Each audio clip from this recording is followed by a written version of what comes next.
Okay, sexy voice test.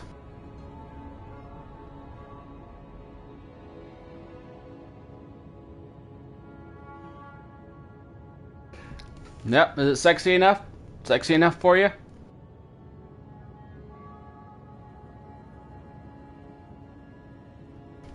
Yep, sounds plenty sexy. So let's get started. I am going to do a little errand here first before we get started. I want to get another flamberge because I have been going over this. Like, where is it now? So I have been going over this run and, you know, thinking about things. And while I have enjoyed the weapons I've used so far, for this round, I want to be a little more focused on like the Blood Knight specific Blood Knight abilities.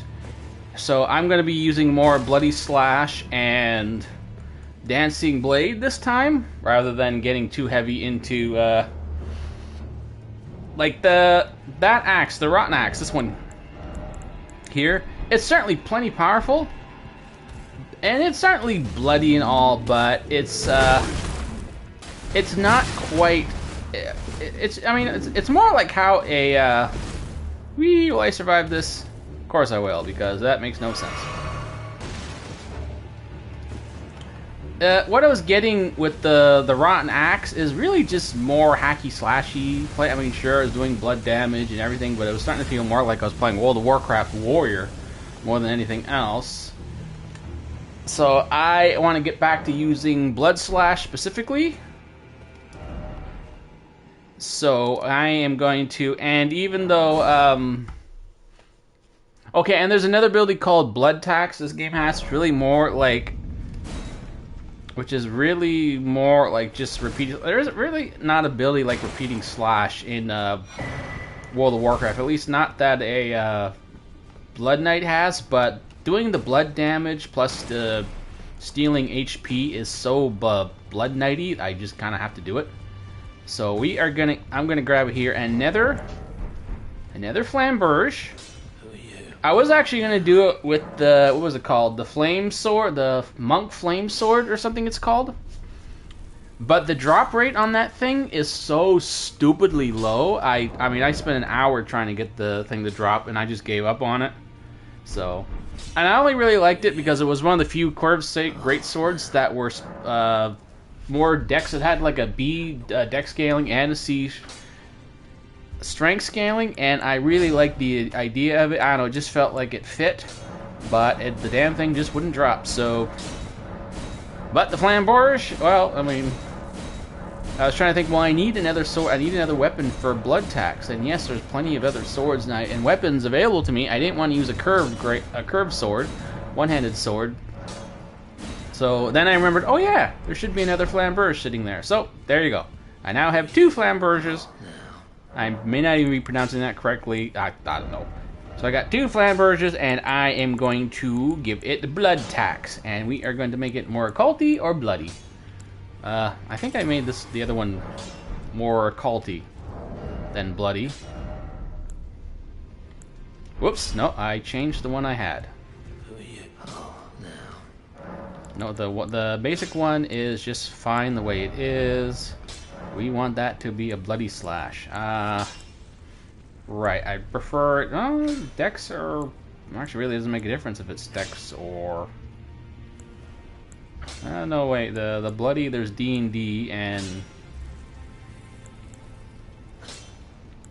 well, we're gonna keep it occult,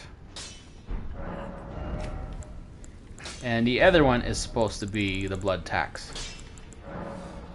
So I'm gonna try and use more of Bloody Slash and Dancing Sword, and I'll try to avoid using the axe. The Morning Star is still a fair option because of how it works, and because of the Braggart's War, which has the damage reduction. I mean, that is a little something. I don't remember if the Blood Death Knight had any ability that specifically said like the instant 10% damage reduction or something like that. I mean, I know they had Bone Shield. They had a bunch, actually. So I don't quite remember if there was anything specifically that was not Bone Shield that just reduced damage reduction, but or gave damage reduction buff. But Braggart's Roar is an ability I can use consistently. It counts as it, like a Braggart's, like whatever that ability was. It's kind of like a Bone Shield. Well, okay, no, Bone Shield I think had much higher damage reduction, but you know, it's one of the few options I have available to me, so it counts. It simulates that ability, whatever it is. I don't remember what it was. Besides Bone Shield, I know the Blood Death Knights had a couple more abilities, but I don't quite remember what they were. So let's see here. I get a little more damage from... Okay, what it's... I will think about it more when I need to think about it more. Can I even carry 2 of these? I very highly doubt I can carry 3 of these. No, there's a limit. So we'll just go with Bloody Slash for now. And what I should really be trying to do is cut down on the amount of stuff in my inventory, so if I need to quickly switch mid-battle, it's not so hard. Let's see here. Sword of Milos is not going to get any use. It's too bad. It works, but that sword's... I can't change the shout, so it's not helping. I didn't know that the Highland Axe inherently increases the damage of shouts. That's really interesting. That could make an interesting build in the future. That's still good. Great Call I'm not going to use. Let's see. How easy to switch stuff now? Woo! Yeah, everything's right there. Okay. That should make it much easier. Okay, that little errand out of the way. Let's go.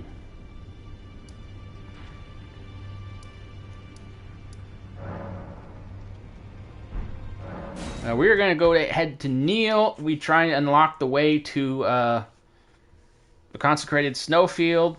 I believe that's what it's called. What I'm focusing on is getting to Millennia, getting to Moog, and trying to get some bosses, a little way into the DLC, maybe beyond. Oh, and of course there's the final bosses of the game. But I'm gonna I'm on the way to Neil now, so I'm gonna take care of him first.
It gets very noisy here, so that's why I'm not talking. That stupid bell's going to be ringing this whole time, so let me get out of this area first.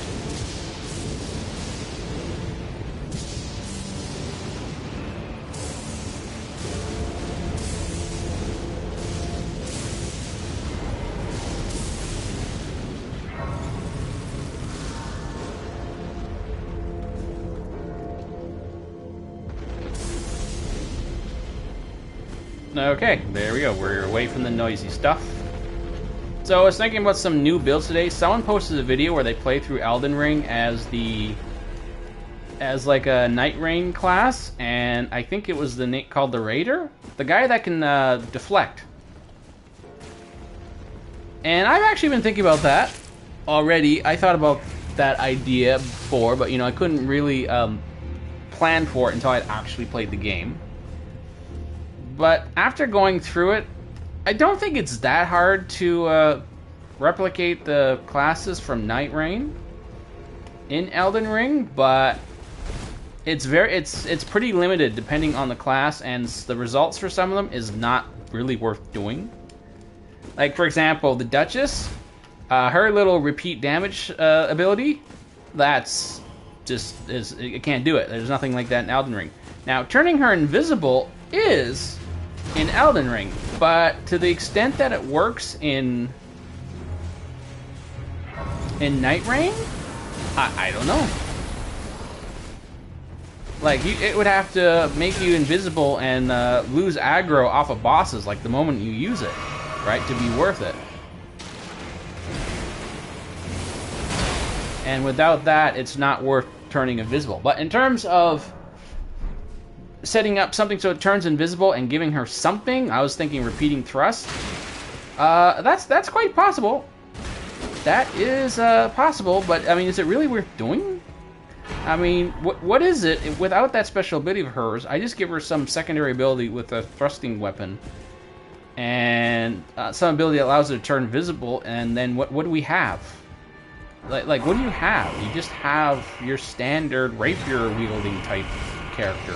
I mean, sure, I can expand it a bit more. Like, I'm not beholden to using the same class specs or the way they do it in Night Rain. I can do it however I want.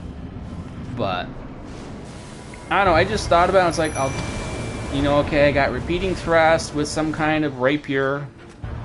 I mean, maybe I'll limit it to using whatever rapier she has equipped in Night Rain, and then I can turn invisible every now and again. Like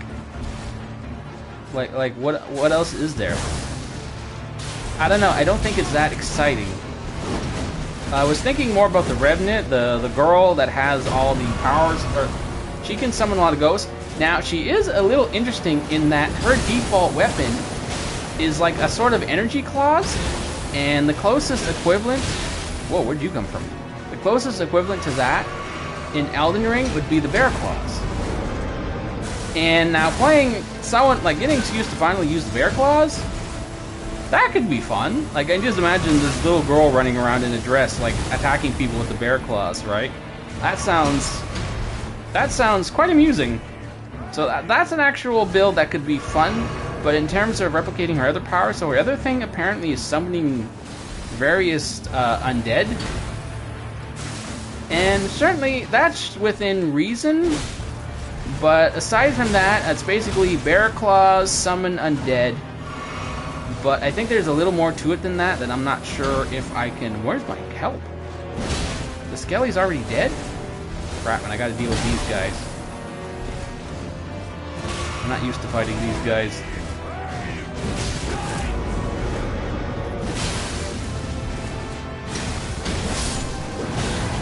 Get out of there, get out of there, get out of there, get out of there, get out of there! Oh, I think I'm still equipped,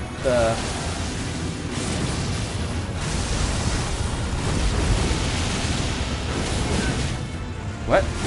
Oh. I got crap.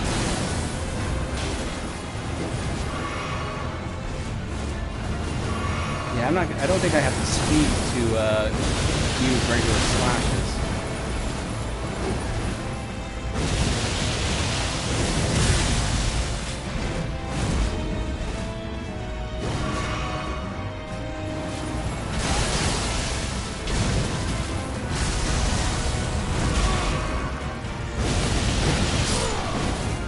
Phew! That was... Well, I was talking a lot too, so... But that ended up being closer than I wanted it to be, but... So anyway, yeah, I was thinking about the Revenant. She's more interesting because I like the idea of giving her a bear claw and just having this setup where she's wearing a dress and running around with a bear claw, and even though that's not quite how her claw abilities work, it's much closer to something like that than just using the claws, just the regular claw weapons, right? So using the beast claw weapon, it's closer, and I thought that was kind of funny. But I'm not sure what else I can really do with her. I mean, yeah, I can summon all the undead, but that doesn't... I don't know, maybe it's... I mean, it's the... There's the novelty involved that makes that one work, but otherwise... Ooh, we can turn that off. We can remove those. I mean, just using Bear Claw and summoning undead, I feel like I need a little more something, but there's a novelty involved there. The Raider, like, having a build where I just focus on, like, what makes it also interesting with these builds is using their starting weapon, right? So I got to use whatever their normal starting weapon would be. So for something like the Raider, it's a little tricky because you can only deflect with as long as you have the mixed physics running. A buff is going, and I don't know. That sounds a little limited. So that build only functions as long as the buff is active. Now I think it is active for a fairly long time, but you know, still, I'm limited by a buff. Like the whole build is dependent on a buff. Otherwise, I am not really playing that class. And then everything else he does, I think his other main thing is, what's this? Anything I could actually use? Yeah. Valve the Indomitable. Actually, that sounds like something useful. I was looking for Tank's Ashes, and all I saw was Endurer, which is, I mean, okay, but did I miss something? Is there something here in the, like, faith tree that's... Let's see. Ground raise a shield to create an air trigger with defense. Well, I don't want it to be holy-ish. Gold shield ability. Momentary invincibility. Okay, whatever. Okay, I was just seeing if I'd missed some sort of major... I was looking for some sort of like major defensive Ash of Warks because I thought that could fill in for any kind of Death Knight ability I hadn't managed to catch. But I decided it might be more useful to just go with items, crafted items.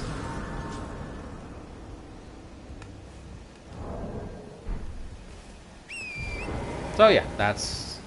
I mean, the iron... I'd use the Blood Boil Aromatic, but I'm supposed to be trying to be more tanky when possible, so I'd be going with maybe the Iron Jar Aromatic. I don't know if that's... That'd be more like something a Druid would use. A World of Warcraft Druid in bear form. But, you know, I'm gonna have to take what I get in this case. This thing, I wish I could make more of these, not the blood grease. The, whatever that... The bloody flesh thing. Where is that? This sounds like something bonus... Attack power, and arcane, and blood. Like, ooh, that's nifty. That sounds like something I should be able to use. Actually sounds more like passive on the blood tree. So the other problem with the Raider is the obvious one. I think he's the guy that transforms into the beast. Well, that's not going to be an option. I'm pretty sure there's nothing in the game that allows me to transform into a beast. In Elden Ring. So where is that? So I mean, so then basically the Raider would just be, I'm a guy who I can deflect. So that's not that interesting. So honestly, most of the classes are like that. The bird dude, he has... Well, first of all, I gotta make myself look like a bird, which is... No, that's actually, I think, possible. There's a lot of bird-shaped armor in the game. And there's even a bird, like winged... It's an ash, you grow wings and attack, sort of thing. But his two key abilities... And, of course, you know, getting shields and things is not a problem. I think he has a halberd. But his first ability is he creates sort of like an icy area, which kind of sounds like Chilling Mist, maybe Hoarfrost Stomp, but I think it's important that it knocks the targets up. There's nothing really like that. I'm not aware of any frosty ability that knocks targets up that allows me to still wield a shield and a halberd at the same time. But obviously the real tricky one is his ultimate. Like, how am I going to replicate that?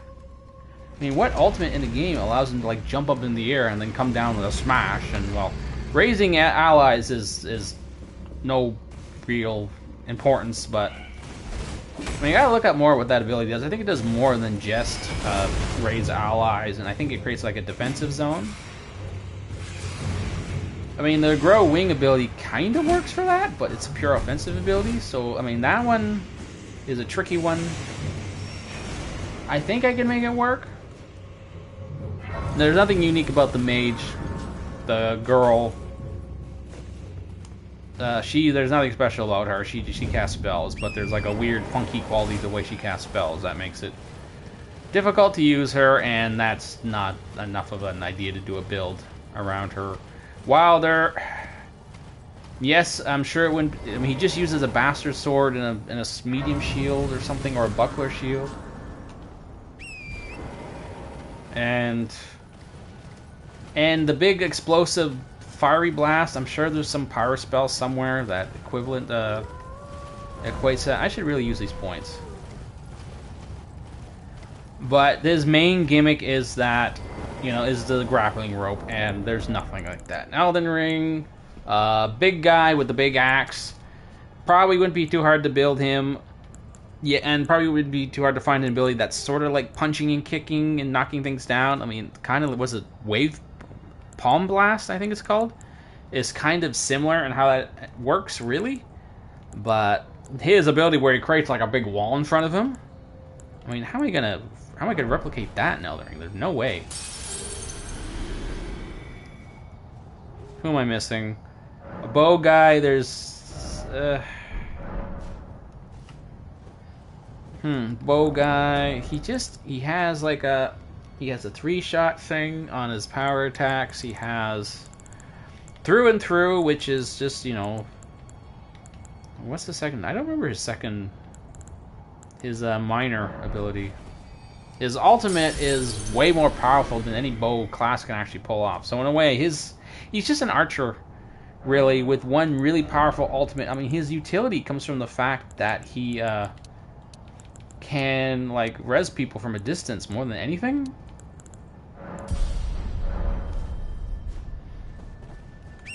So I don't think he's interesting, unique enough to really bother. Plus, I mean, I'm going to be doing some bow stuff with the ranger.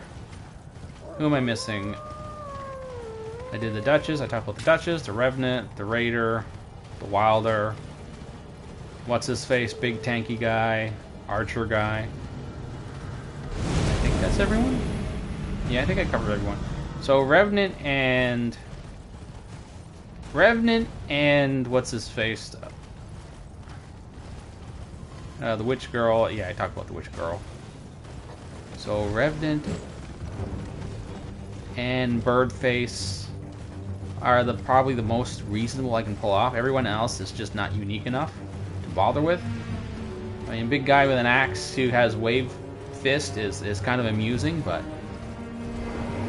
no, I don't want a PC summon. Oh, and this guy's here too. I was too focused on talking. I stay to the right.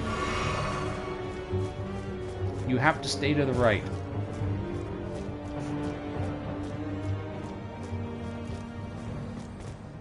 Oh, good. He ran off. That's oddly different. I wonder if this works as well for NPCs as it does for regular players.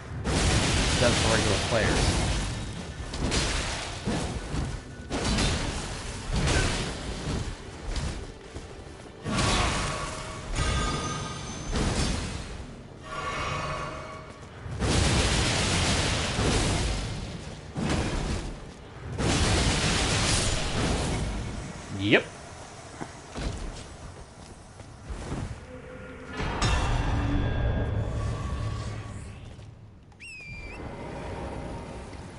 So yeah, I know there are some people that are doing the Night Rain NPCs for builds for Elden Ring, but I don't really think, unless you can replicate their ultimates or their most gimmicky abilities, then it's not really worth it. They're just not that really unique or interesting.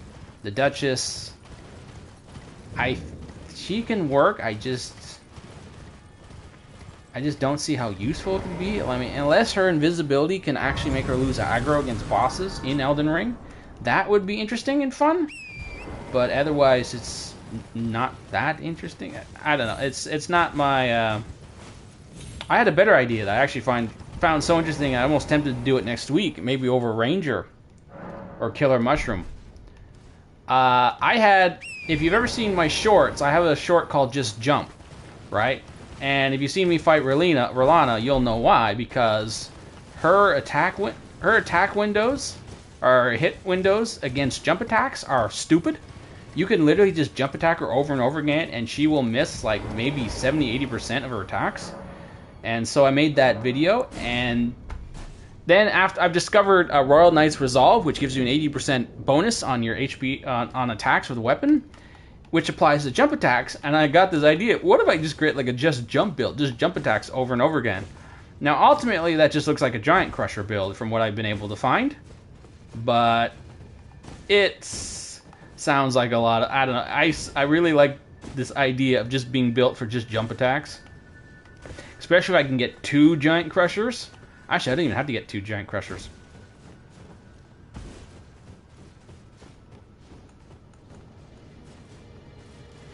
So I don't need 2 giant. I mean, obviously, I want to have 2 Giant Crushers. So the goal is I want to have a weapon that's really, really strong, like the most high-powered weapon I can find that does most damage in one shot.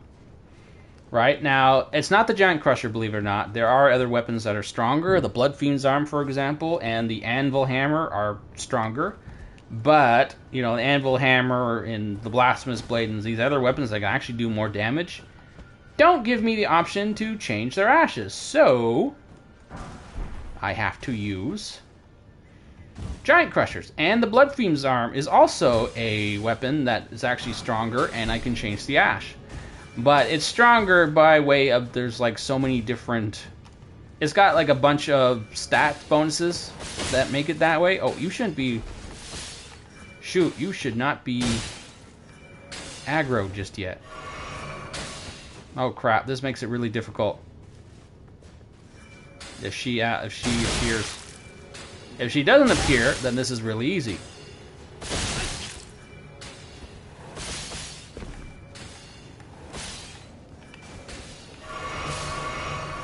Okay, what can I do here? What can I do here? I gotta make myself invisible.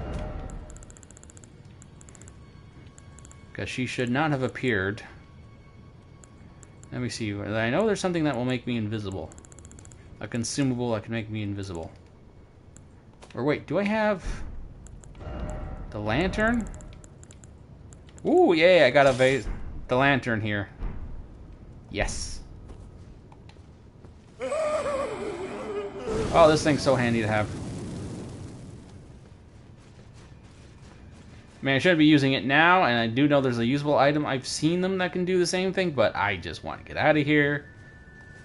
I don't like spending so much time just running to my next locations, or the next boss. Usually I do that off-screen, but the last stream went so well, I decided I'll just show everything. Well, mostly everything. Actually, no, I didn't do any prep whatsoever here, so... No, I'm gonna just keep using this thing. I've done this so many times now. I mean, who cares? Oh, they're still attacking me. Well, so much for this thing.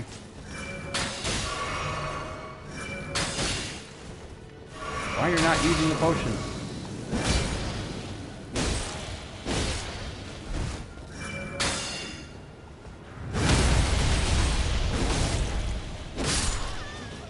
Ooh, this is getting tricky. Trickier than usual.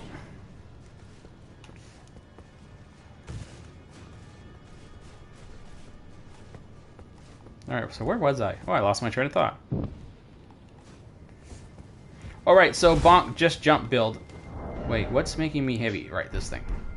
Okay, I don't need it anymore. So really, I mean, ultimately it's just a bonk build. Well, more like a jump bonk build. But it sounds... I don't know, it sounds fun. I just like the idea of it. Trying to like maximize damage in one big shot. Like for big jumps. Because there's multiple items that increase jump damage and just... It sounds fun. And I don't even necessarily need to have 2 Giant Crushers. I can have a Blood Fiend's Arm. But the Blood Fiend's Arm needs more stats to get it to max damage. Whereas the Giant Crusher really just needs 2. Oh, and by the way, in case you didn't know... Blood Knife set right here.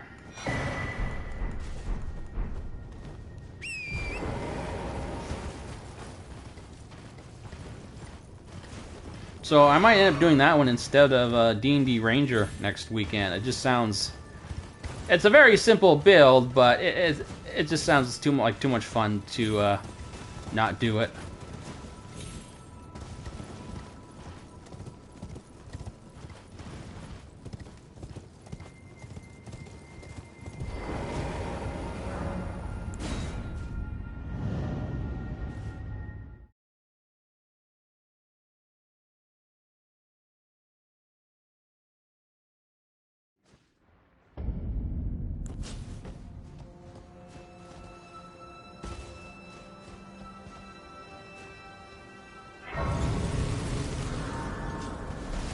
Now, what should I do first? Should I run to Mog or should I run to Millennia?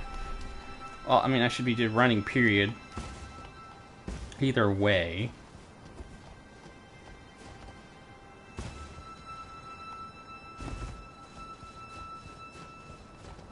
I should just run.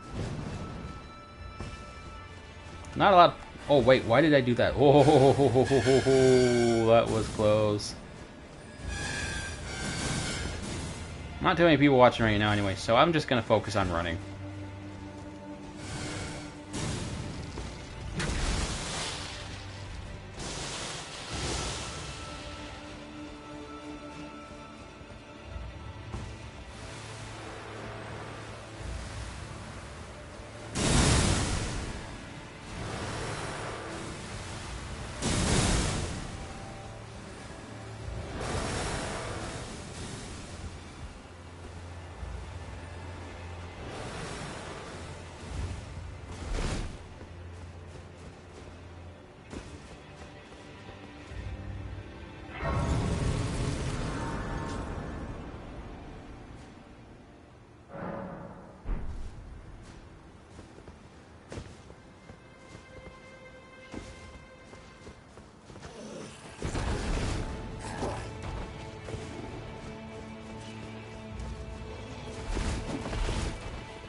This part is always so risky. I shouldn't have done this. Oh, here you are. I'll just get rid of you here. I'll save me some trouble. Honestly, once you get by that part, it is just, well, I won't say easy mode. I've still had fun little moments in this area, being knocked down or thrown around or whatever for whatever reason, so...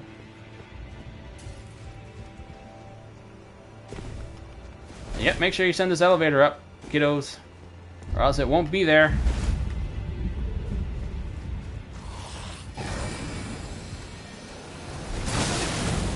Ooh. And Loretta is just kind of in the way. She doesn't really... She's never posed a threat in any run I've ever done. Actually, no, wait, I think there was one there that was a problem. And I don't quite remember which build it was. Probably one of the earlier builds.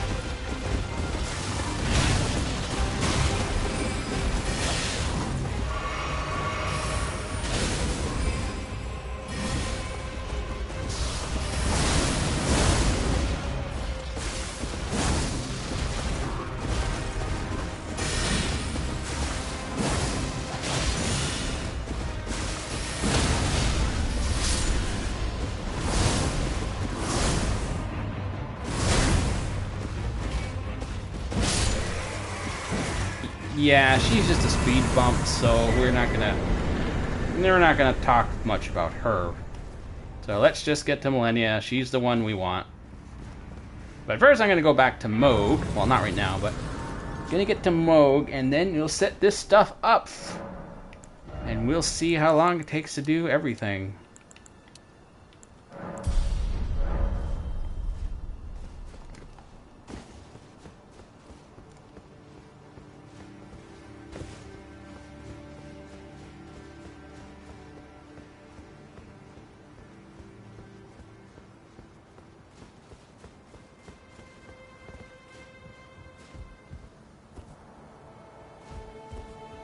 I wonder why they felt like they needed to brace the Howling Tree.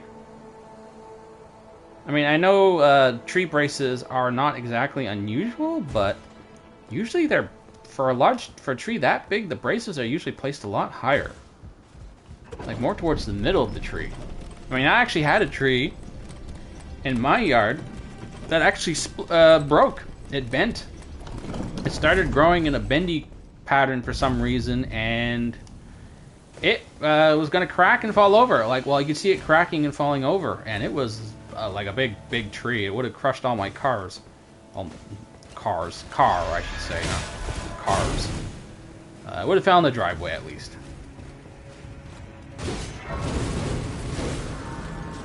Get out of here. Get out of here, lady. But yeah, if the brace for that tree would have needed to be, like, way at the upper part of the tree, not at the bottom. That would have made no difference. It still would have fell over. So I don't know what they're thinking there. I should go this way for a change. Going down there is so risky. When it's where I really need to go is down this way, while making sure I stay upwards. Running by these two is nothing. Oh wait, two. There's not an exit here. Okay, so that's why I don't go this way. But there's this, which takes me back up. Yeah, this is a much simpler path. Ooh, chest. And nothing here to get to bug me. So let's see what's in the chest. I have not been this way in ages, so Somber Dragon Smithing Stone. Yeah, I don't need any of that anymore. I got a bunch of those now. Seedbed Curse, which don't matter because we are done with all that questing stuff. I don't need to do any questing stuff. I took care of all that in the run I made. Well, okay, I didn't film. Just like all the farming runs, the discovery run I call it. Well, actually no, discovery run is the farming run where I got all the stuff I needed to do these builds because I didn't want to have to replay the game every time I wanted to do a build.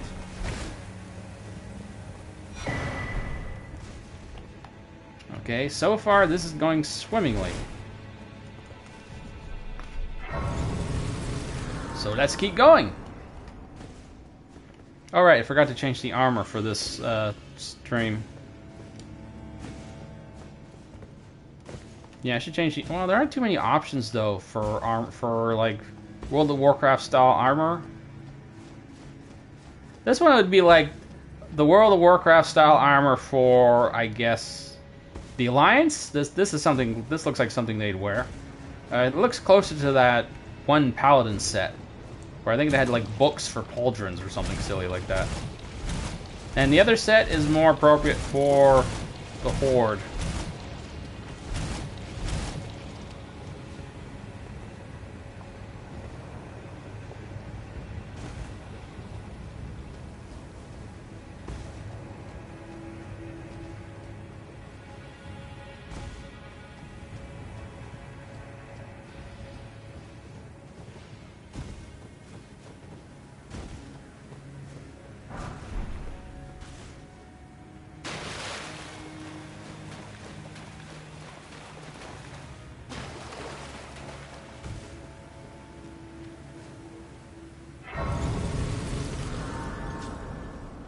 Anyone concerned I was going to die to Scarlet Rot there. I knew where this grace was.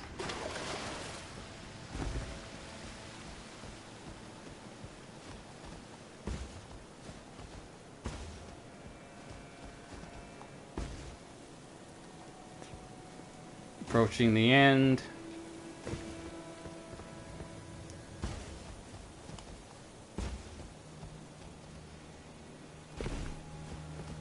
For anyone who doesn't know, the shield talisman is just over there.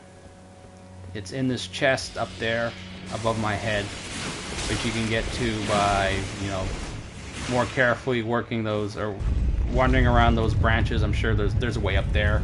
And that's the one that gives you the biggest damage protection boost, which is actually worth it compared to the other ones. It can really counteract, like there's so many different abilities in the game, or armors or whatever, that reduce your, and give you a damage debuff. You take more damage, but that little thing can counteract. Oh, I forgot I was still wearing bird helmet. Divine bird helm. Who drops that? Whoops.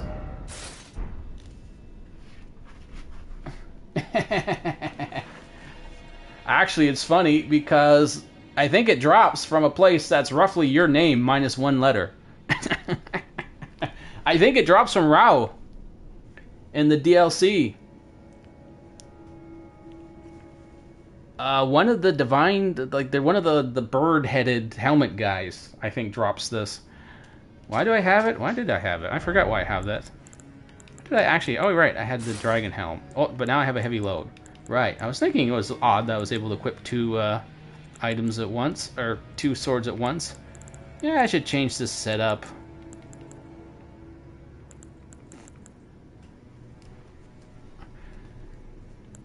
Let's see. Do I got better? I don't know, the pumpkin head was certainly. Actually, no, I don't think there's anything that looks. Wait, I shouldn't say that. I think there's actually a helmet that is a pumpkin head. That's literally a pumpkin. It's one of the Halloween items if you play World of Warcraft during the Halloween events. What is something? Raging Wolfhound? No, needs to be goofy. Needs to be World of Warcrafty.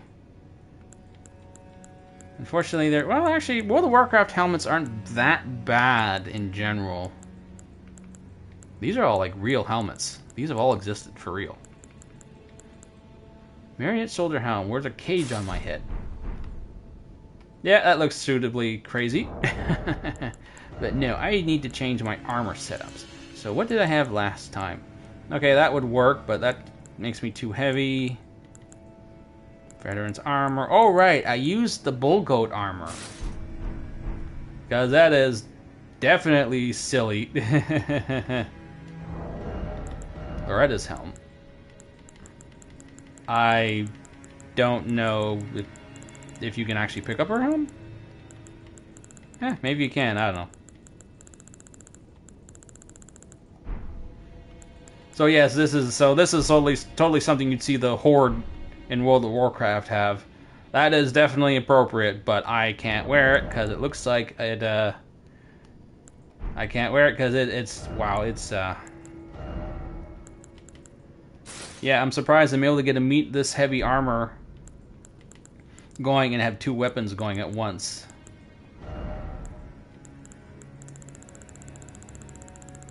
Okay, well, whatever. If the helm's there or not. Let's see. No, I'm not going to do her yet. Let's get this all set up so we can do all the bosses in rapid fire. So I'm going to we're going to take care of Moog now, or at least get up to him. And then how am I going to do this? I consider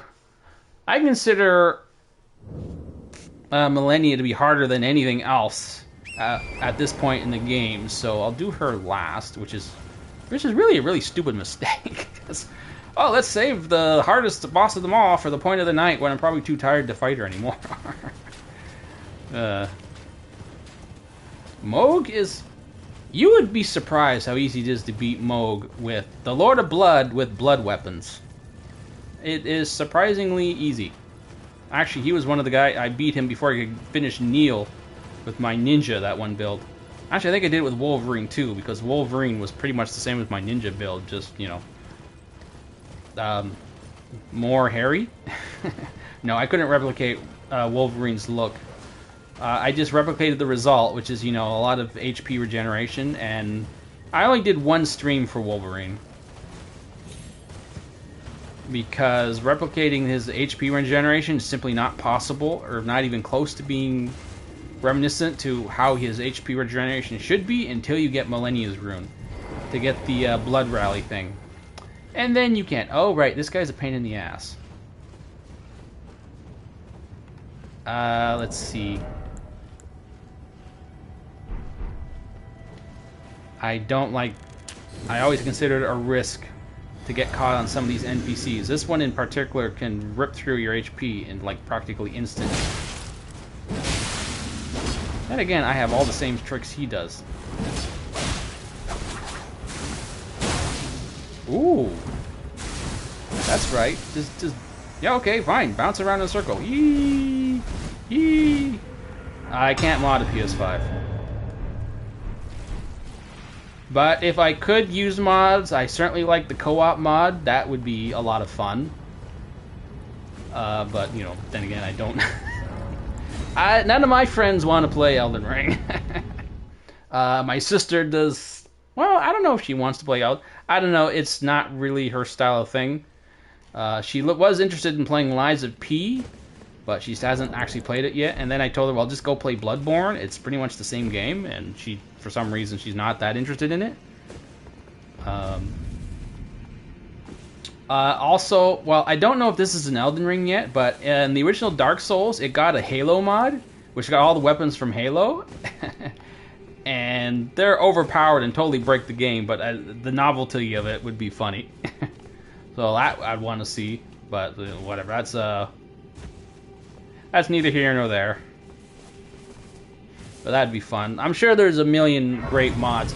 Or any kind of randomizer. I'm actually surprised that randomizers don't become like a default feature in games.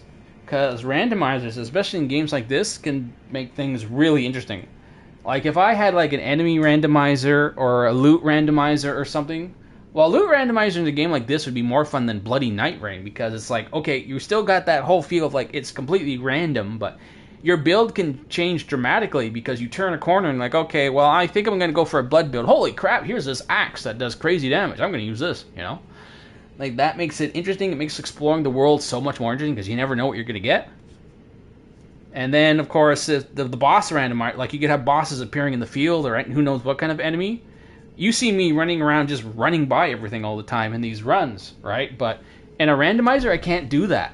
Because in a lot of places, like I've seen other streamers do it, they almost always get stuck on something. There's always some boss or creature that forces them to fight through it or get creative. And then I can't do it. Then these builds become way more interesting because now I actually have to fight things more instead of just running by everything all the time. So that would be great. I think that'd be a lot of fun. But, and I'm surprised more games don't do stuff like that. Like randomizers and, okay, well, Borderlands is not a good example for a randomizer. It doesn't really make a difference in Borderlands. He has actually commented on this sort of thing before. I think he's actually said he doesn't like mods. But then again, a lot of these Japanese developers don't like mods. And he's also said something along the lines of like, oh, he once his car once broke down and some stranger helped him. He wants to try to like evoke that feeling. Like, oh, you never know when a random stranger will come and help you, and that's the feeling he wants to like evoke in the Dark Souls games. But I get his idea. I get the explanation. It's just, you know, just because you have an idea doesn't mean it's a good one. I'd rather group with my friends, man. I'd rather be able to just, hey, here's a friend, join in, let's have fun, let's play.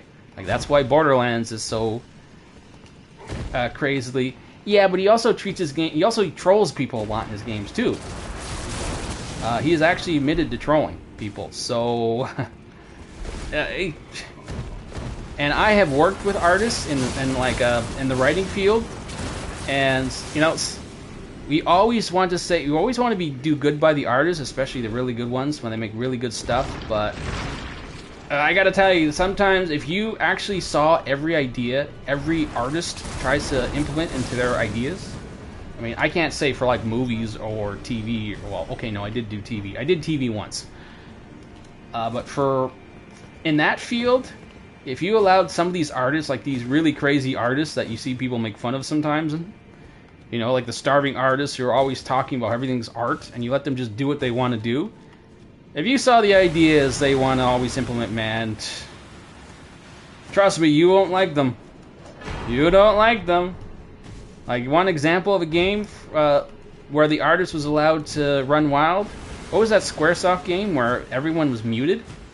Or, like, the character was deaf, so there was, like, no sound for the whole game? But people were still talking, delivering their lines? Yeah, I'm sure it was artistic, but it sucked.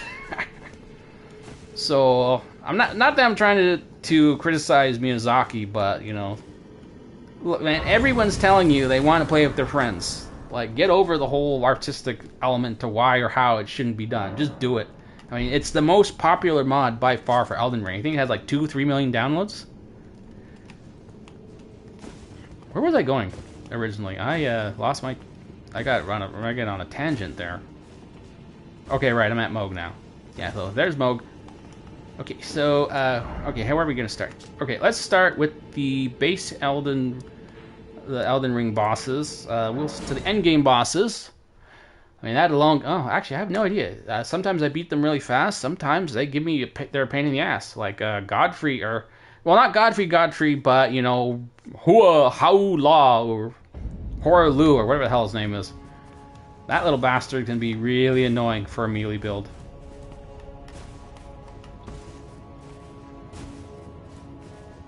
Alright, randomizers. Yeah, no, I think randomizers should be a default feature in many games, because they can make a lot of things really interesting. Like, I've seen randomizers for Resident Evil, where they move all the items around, and even some where they move all the rooms around, so you never know which room you're going to go into when you enter a door. Like, that sounds fun. That's interesting. I can't think of any other randomizers. I've seen randomizers for Borderlands, but I... Oh, right, no, a randomizer for Borderlands doesn't really make sense. What was it he did? It was like a enemy randomizer. Enemy randomizers, yeah, totally, especially if there's like bosses appearing everywhere. But what made it more interesting? Oh, right, because with more bosses, there were more like unique drops. But I think the guy had to add a mod to make the drops, the more unique drops, appear more often. So that kind of makes things interesting. You never know when you're going to have, like, with so many more bosses, unique enemies running around, you've got more unique items dropping. So next thing you know, you got like the best gun in the game just appear out of nowhere. Let me know if you want to see me do Borderlands. I certainly love playing Borderlands. It's probably one of my all-time favorite games at this point.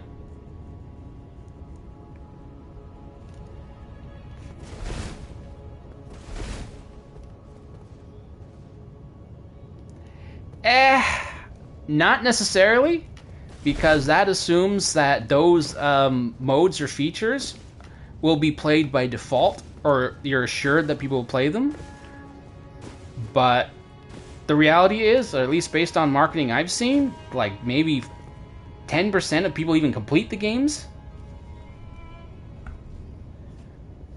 Yeah, but how many games now have you seen people where they've added like a big head mode, like even like a regular game, a big head mode, or a mode where they make the game like everyone's like Uncharted had a mode where everyone's floating.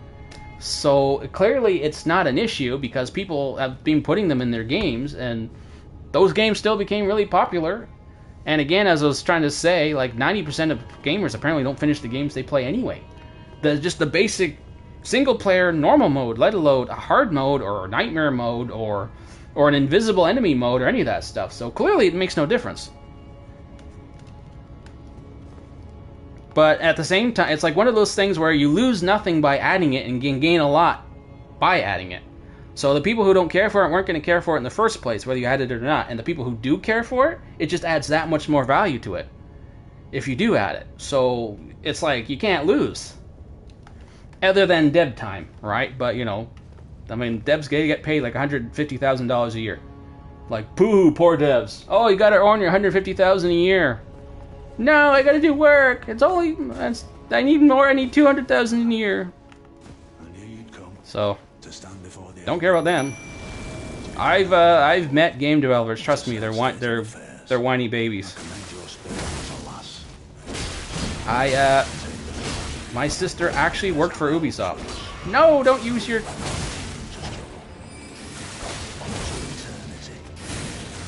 I mean, all she was a fashion artist, but you know, she still worked for them.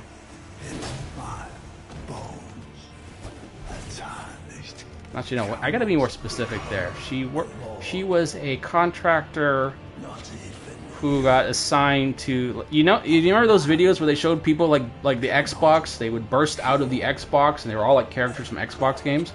She organized that, or at least in the city in the city where they did that one, she did it because they did it in multiple cities. She helped organize that, so she was more like an event planner sort of deal, but she also did a lot of fashion art, and I guess they somehow, I don't know, I guess when she was working with that or something along the lines of like, hey, you do this cool fashion art, and I don't know, she got involved there and whatever. And for a little while she was working with Ubisoft. I don't know what happened. I mean, she doesn't work for them now, so whatever. But there were a lot of 3D artists. When I was in college, I did work with a lot of 3D artists, and 3D artists are, you know what, programmers and graphics artists, 3D artists are totally different breeds. Programmers are, they just do what they want to do. Like, they'll just do it. They don't ask questions, right? They're like a totally different beast. But 3D artists, man, they get pissed if you don't see their art, man. Like, have you ever heard of the idea that, oh, you like a game where it's like, they'll go crazy with certain art or elements, and you gotta see this, and like, look at that art, look, it's amazing, look, don't miss it. Well, that's true. It's true. They really are like that. They really want you to see it. They really will, like, make an effort to, like, make sure you see it, even if it at the detriment of other features. But, you know, that's their element is, like, many games sell on graphics, so a lot of times the directors will prioritize the big flashy stuff over the actual mechanical elements, even though the mechanical elements are probably more important in the long run, because, I mean, look how many, I mean, just look at any game that's come out recently that's been broken as hell on release day. Anyway, I'm going on many multiple tangents here. I need to stop with the tangents. No more. I've done my piece. I should be talking about World of Warcraft, but I've already talked about World of Warcraft twice. I did 2 of these streams already. Okay, well, ego in general exists in all fields, period. But I guess they get a little more, they're a little more so than others because theirs is probably the most tangible. Because art is definitely something you can see, and your appreciation of it is much more significant than, say, your appreciation of, I don't know, say, your appreciation of math, right? I mean, the best mathematician ever is going to have a massive ego, but you're not going to care because you want to understand the difference. Like, what difference does it make? Anyone feels... No, I'd say anyone's attached to whatever project they're working on, really. I mean, but like I said, artists, with art, it's the easiest one to make other people appreciate your work than other fields. Like I said, no one's going to appreciate what some big-time math formula will, like what impact some math formula has made, even though certain math formulas were like critical to advancing our life in general for thousands of years. Like maybe like pi, like the advantage of pi, the impact of pi on architecture is so huge. There are entire buildings in the world, like monuments, that wouldn't exist without it. But what do you care? Oh, it's something I had to learn in school in math.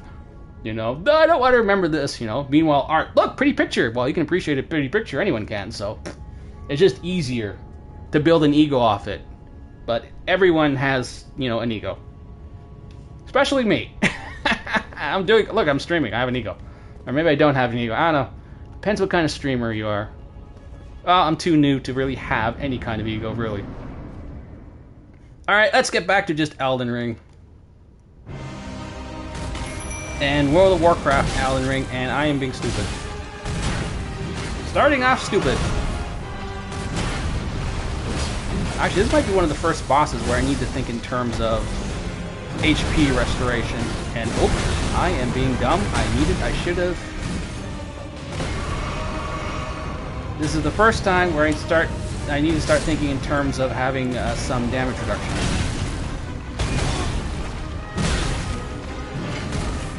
Don't get caught in stun lock.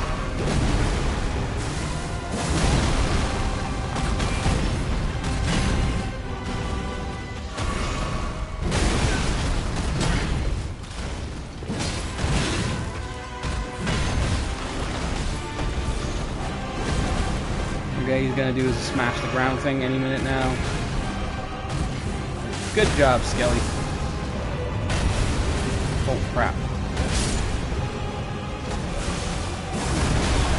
Whoop, I'm not used to the oh crap, my computer turned off again. Well, that was poorly timed. Ah, I missed it again.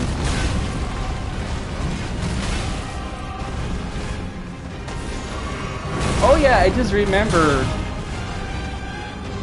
remembered when I couldn't beat Consort Radahn.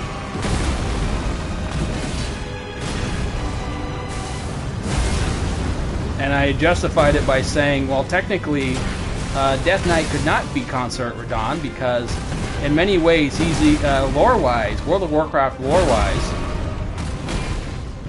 the Death Knights could not beat the Paladins, or the strongest Paladins. Because in many ways, Radahn is a lot like the Ashbringer, and lore-wise, they couldn't beat him. So when I couldn't beat, I gotta turn my computer back on.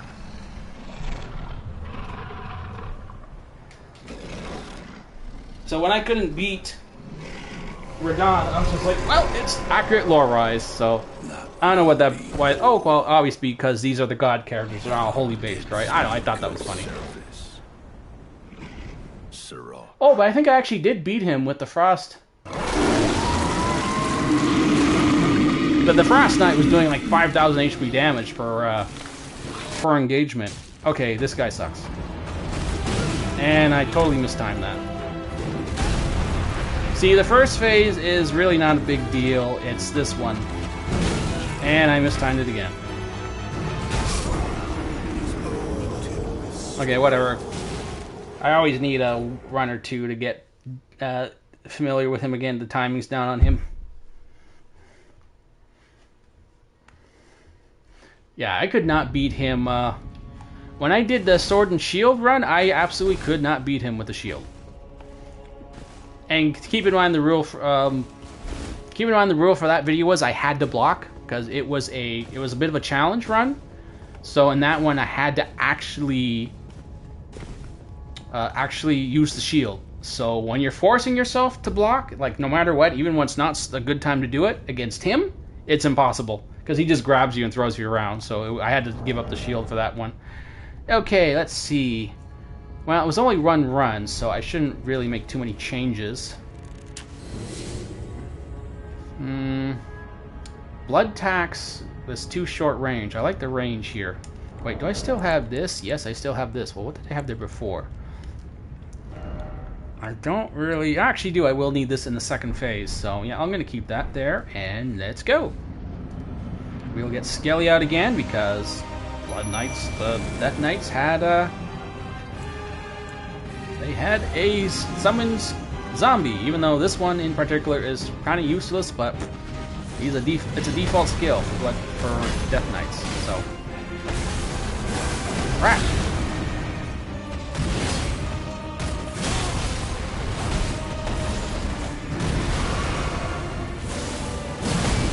Oh man. Stop missing.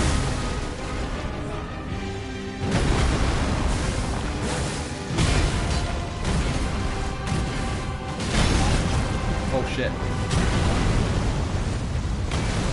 Woo-hoo-hoo! Don't hit him again, don't hit him again, get away. Give him a chance to resurrect himself. Stay away from my Skelly.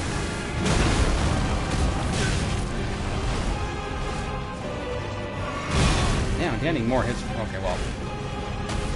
I didn't fight him last weekend. I've been fighting him like every weekend. I was trying to get the timing's down on all of his attacks. Oh shit, gotta get away from him. Oh, thank God for the crabs. That would be the buff from You know, I hope that's the crabs the guys you were thinking of. God damn it! I missed the timing again. Shit. Oh, bugger. Oh, that was horrible. That was a bad situation. How do I get stuck on him? Did I get stuck with him? I don't remember getting stuck with him with any of my other Death Knight builds. Did I?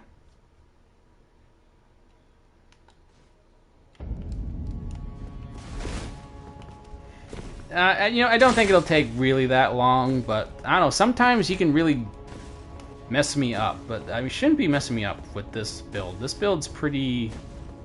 Well, it's not as strong as the Frost build. Let me think, what am I missing here? But I definitely should be using this because the area gives me more room, the reach gives me more room to work with, so... But I'm not gonna... I don't make too many changes, too many things just yet. I'm not gonna get too experimental yet. I mean, it's only been two runs, and it's very obvious what went wrong. So, like, I was missing the bloody slashes. Okay, just stand there and take it. You just got bloody slashed right to the dick, man.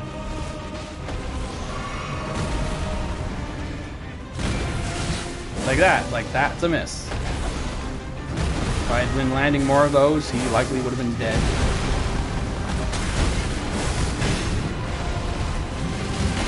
Is he gonna kick it? He's gonna kick it? Nope, he's not gonna kick it.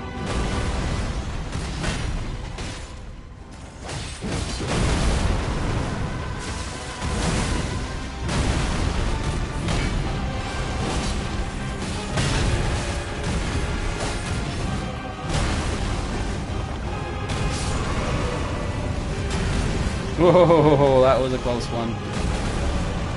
Oh, I already killed the skeleton? Damn. So no one can complain that I'm getting a lot of help from the skeleton, because he's... barely makes a difference in any of these fights.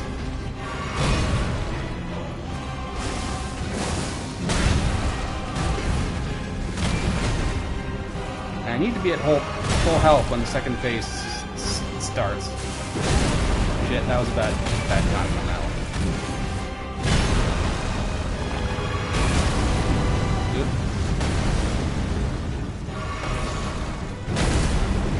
Good. Honestly, the thing that makes the most difference in this fight is having enough potions for the second phase. Because finding opportunities to hit him in the second phase is like the entire battle. You know what? Yeah, you don't want to get stuck in flask block with him, because they perfectly timed it so that he immediately hits you after using a flask.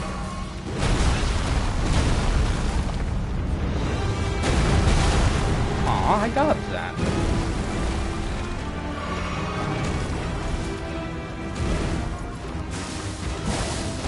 You know, I actually need something faster.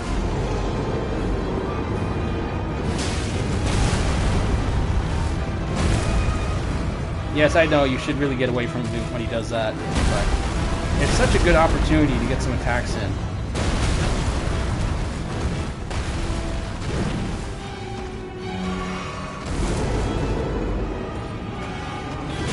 Oh! I pressed the button! Damn. No, I mean, okay, no, my finger just flat out slipped off the controller. That's all that happened there. Ah, damn it. So it's so perfectly timed so that he can immediately attack you if...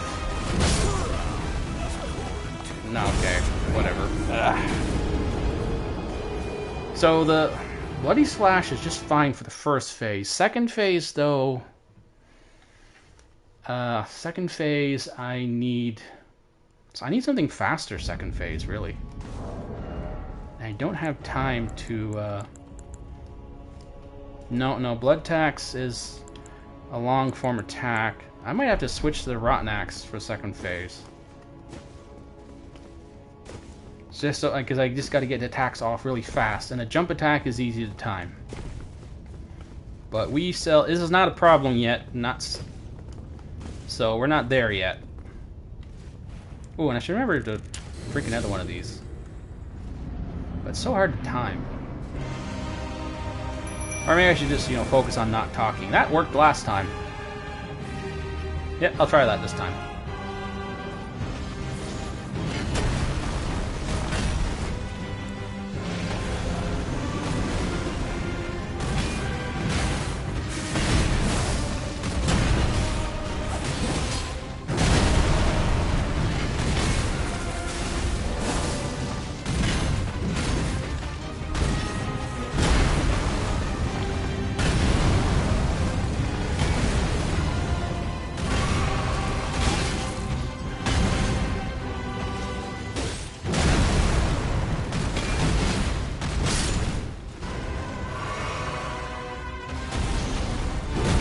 Stay away from Skelly.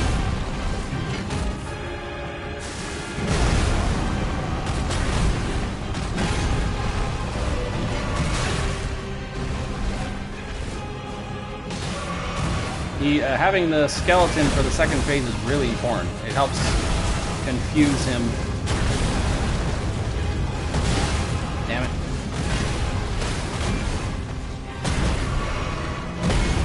Yes, focus on me. Actually, no, I want you to kill the skeleton.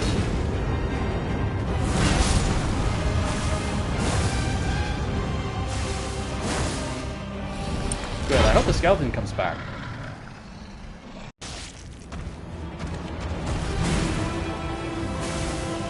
Shit, he actually charged the skeleton with a grapple attack while he was on the ground. Shit. He perfectly, oh man, such perfectly, oh, I'm still alive. He perfectly timed that combo.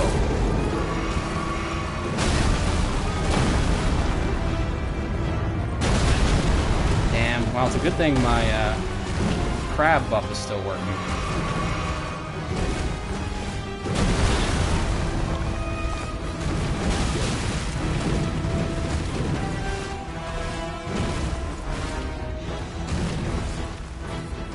Come on, give me an opening already.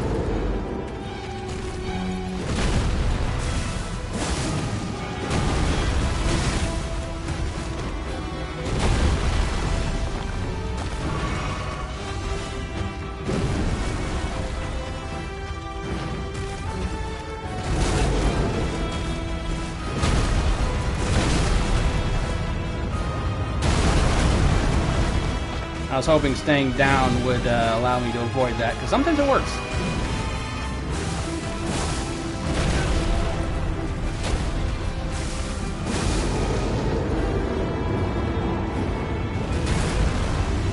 You know what? I might have been able to kill him there if I just didn't chicken out.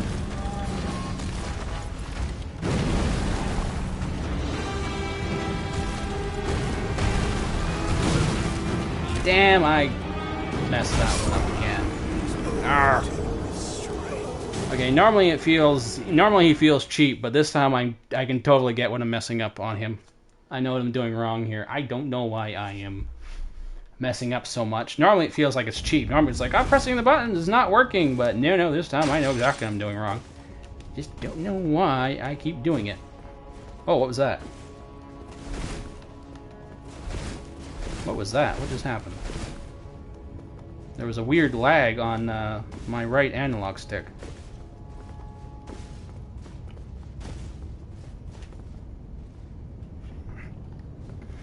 Alright, so what else? Nothing wrong with the item setup, really. I do...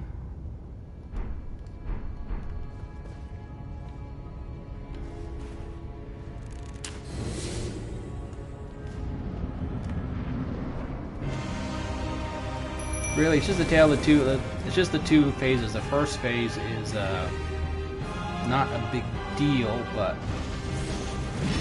if I can have Skelly alive in the second phase, it will make a huge difference.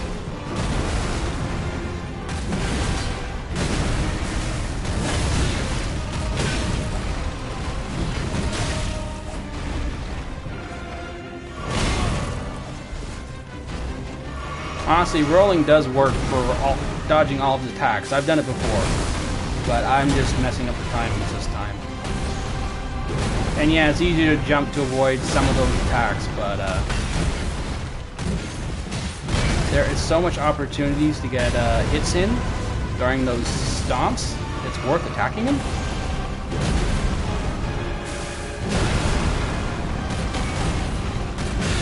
I might have to switch to the axe here, because Bloody Slash is slower than I remember.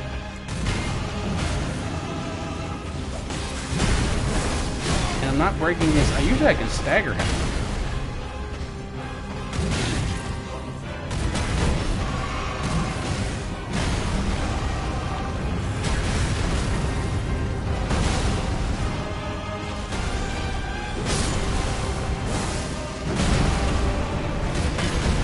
Oh, he didn't kill the skeleton. I thought he did. Honestly, having the skeleton alone would make a huge difference. In the second phase.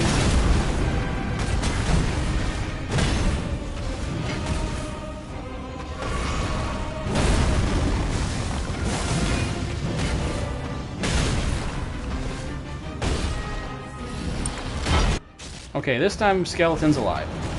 So this should go much better. But I gotta be aggressive. Oh, he's gonna attack me now?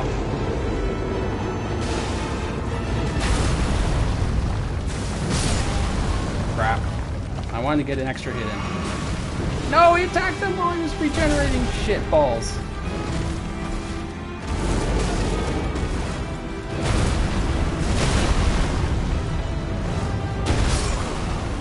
Damn, I was just in a bad spot, right smack dab in the middle of him.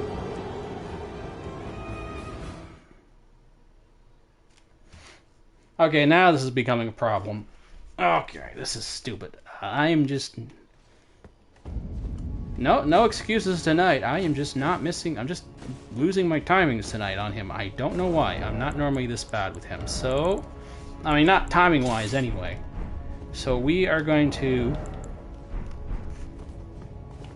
We're going to focus more on not using Bloody Slash, because it's actually kind of slow. We're going to focus more on just getting big attacks. They're like quick, fast attacks, so jump attacks. Even though Bloody Slash is certainly powerful, but it wasn't triggering any bleeds. See? Like, damn, I should have dodged that. So why didn't I?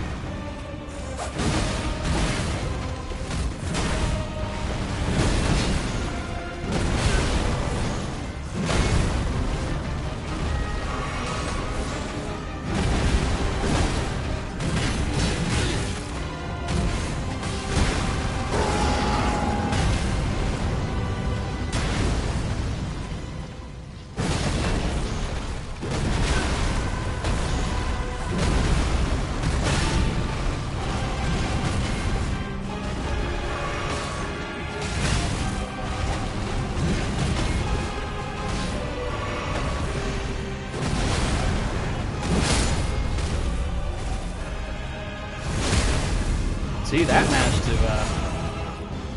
that worked. Oh crap, I got the 3 attacks charged.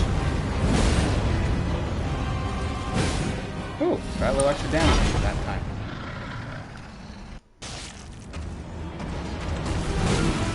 No, I pressed, oh, okay, that's the first time I can say I timed it. Stupid thing. Okay, well, this is doing much better now, so I have a lot of healing potions this time. No, get it. Oh, whew.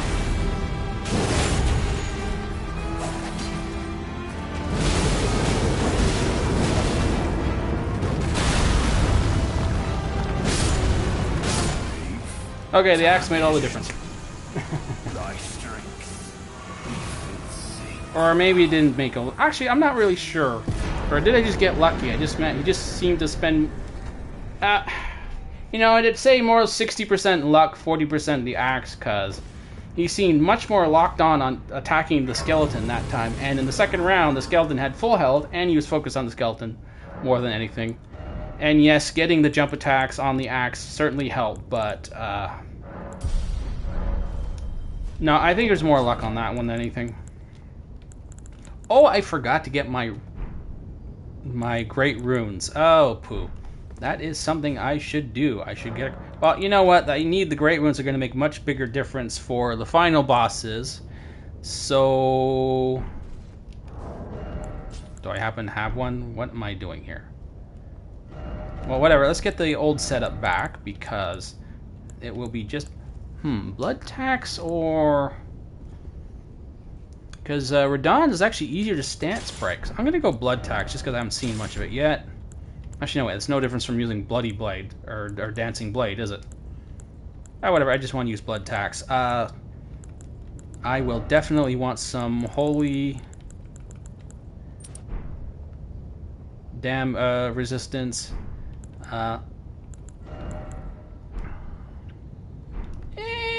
Good enough. Alright, and I want to get this level out of the way, because I don't want to risk losing. Because if you've seen any of my prior videos, I have a thing for quitting out on Elden Beast, because I don't know what it is. Sometimes I get the Elden Beast that's a complete moron. I think in the last run, I got the complete moron Elden Beast that just stands there and it just attacks me like an idiot. You know, just swinging his blade around. And other times, I'll get the master tactician chess player who perfectly counters my attacks, like having the exact perfect spell. If I'm in close, he uses the ability that blows up the whole area around him, and then he goes into the air and uses the perfect attack that keeps me running and like off balance, and I'm just dead. So I will definitely beat Radagon, but once I get to Elden Beast, I'm gonna fight him once. I win or lose, I don't care. I just don't like the Elden Beast. I don't like fighting the Elden Beast, and it takes a long time. It can eat up a lot of time from the stream. So no promises for beating Elden Beast. I just don't like fighting the Elden Beast. Radagon, I'll do out Radagon. Definitely make sure I beat Radagon, but I don't care about Elden Beast. I consider Radagon the bigger fight anyway.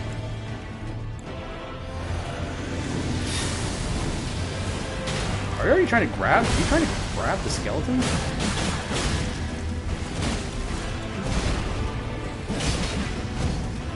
Oh crap, that would have been a good time to have the stamina. Extra stamina was needed just then, definitely.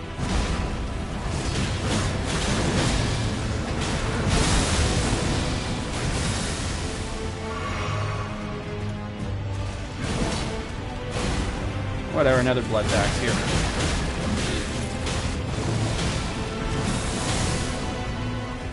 Oh, I shouldn't use that potion. I have blood tax. I don't know, it's just like a habit. Jumpy, jumpy, jumpy, and slam. Oh, I mistimed it. I'm mistiming everything tonight. Oh, he kills Skelly. Actually, surprisingly, my skeleton does surprisingly well in this fight, which is weird with all the holy damage flying around. He's actually one of the weird ones where you think certain abilities shouldn't work, and they do. Like, when I fought him with Agrias, she worked really well with him. I was worried, oh, I mean, there's all this holy damage going around. I mean, there's no way holy damage can work on him, right? Well, it did. Go figure. Like, blood works really well against Moog. You know what doesn't work well against Moog? Fire. He's very resistant to fire, especially from the front. As we determined in my... Oh, good. Well, he didn't grab me. That was more important.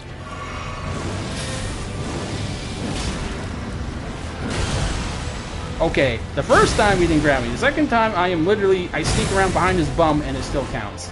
Okay, whatever, man. Oh, shit. Now this is gonna go badly.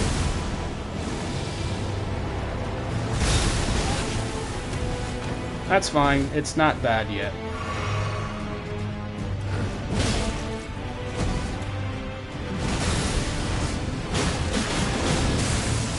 I gotta remember to use blood tax. Oh, I gotta get out of this thing.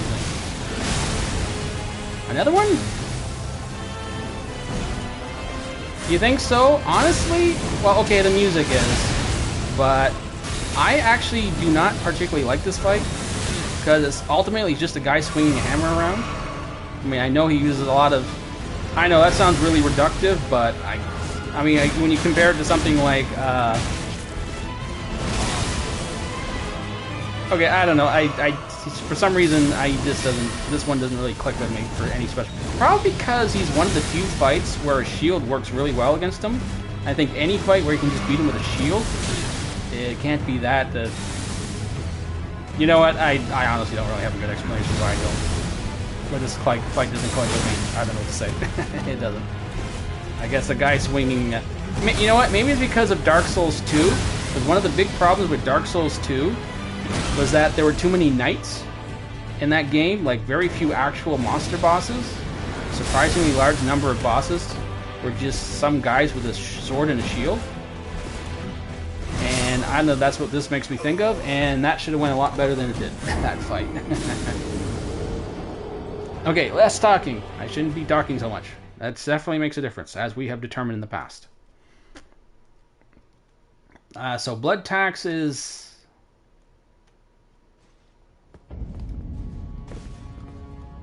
Well, I don't really pay that much attention to the lore, so maybe it is really cool, but, so maybe that's on me, maybe. I just don't pay attention to the lore, so maybe it's a lot cooler than it is, but... I just don't really bother with that stuff anymore.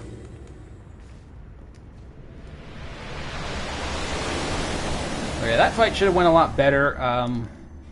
You know what? I keep saying that, but I'm thinking in terms of that frost. I really got spoiled by that frost build.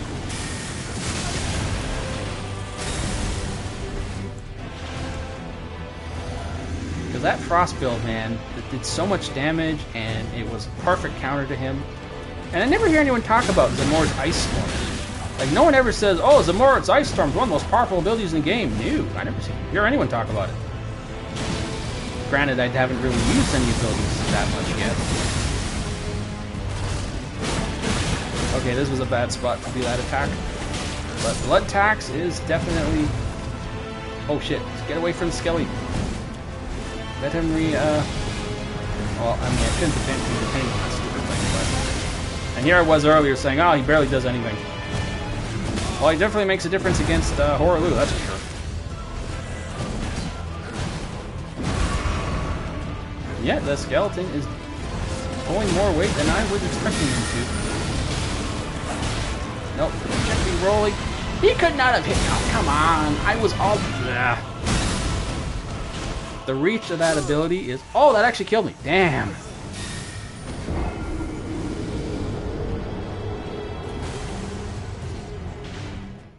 Okay, what am I doing wrong here? I'm getting too focused on using these abilities. I need to get back to more...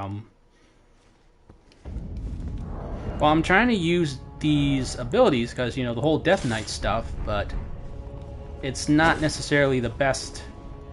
It's not as mechanically sound to just spam abilities against him because he's so quick and he's sneaky quick. So it's better to just focus on sneaking in, you know, defense, hit, defense, counter, hit, avoid, you know, rather than any of just trying to spam abilities with him. But that's okay. 2 attempts is not it's not a problem yet. It's not a problem yet. I can always pull out the axe.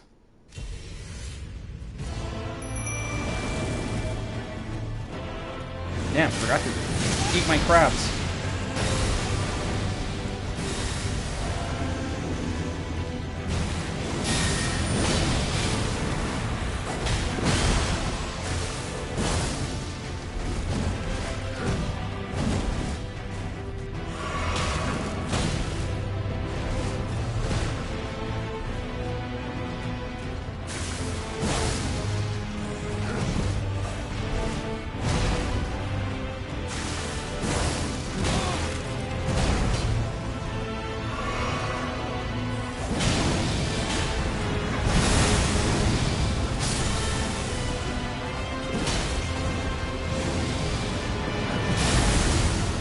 Crap. He just happened to fly out of screen Oh no, I pressed the button. Come on. We're at that point of the night, are we? Where I press the button and it doesn't respond? No, why did you unlock? He's actually one of the bosses you do want to have the lock on for. Some bosses you don't want to be locked on.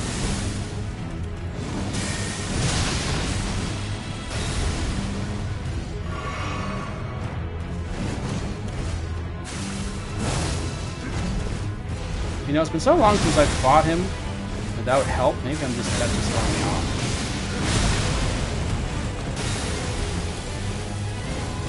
And he's another boss that's perfectly times your flask uses, so he attacks the moment you use it.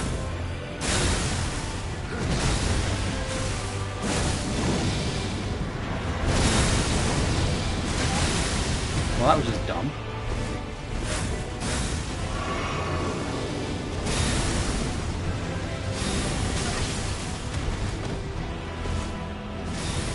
Well, so I guess getting really far away doesn't make a difference with that attack. Huh, okay. I honestly never knew that.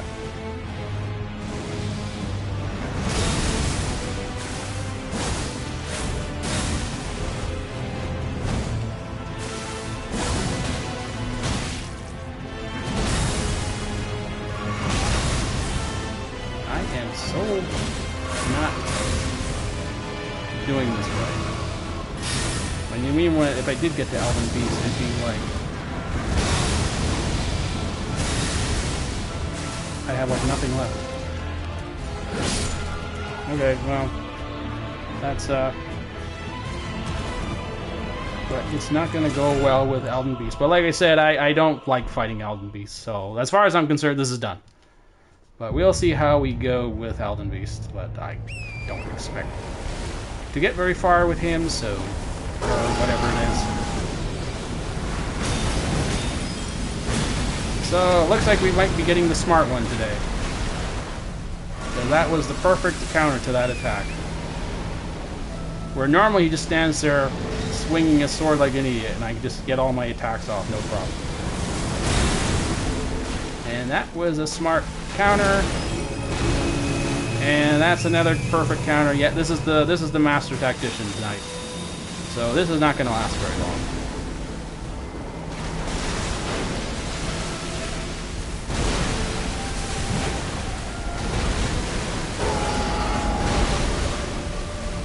See, him I don't have problems dodging.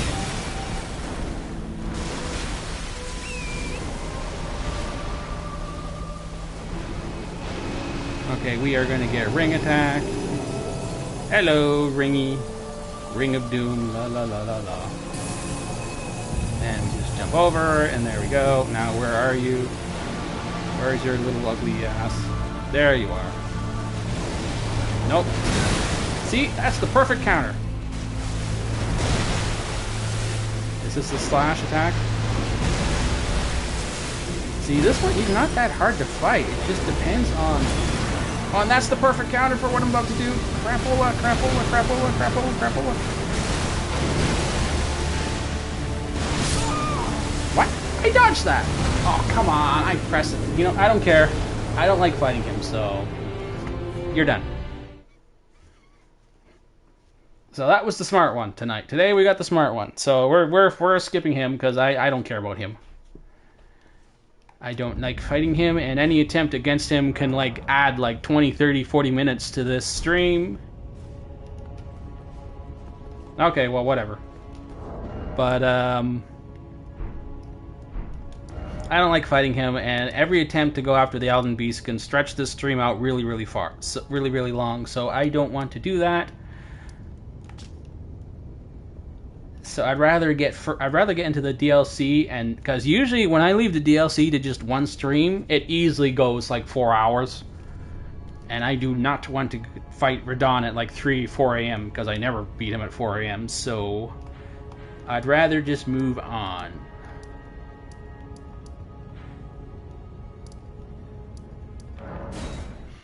And really, you know when a lot of these streamers or anyone really, when they're like, no, I should have had him. Oh, I dodged. Oh, you know, they do stuff like that. It's really more entertainment value. I usually know what actually happened, right?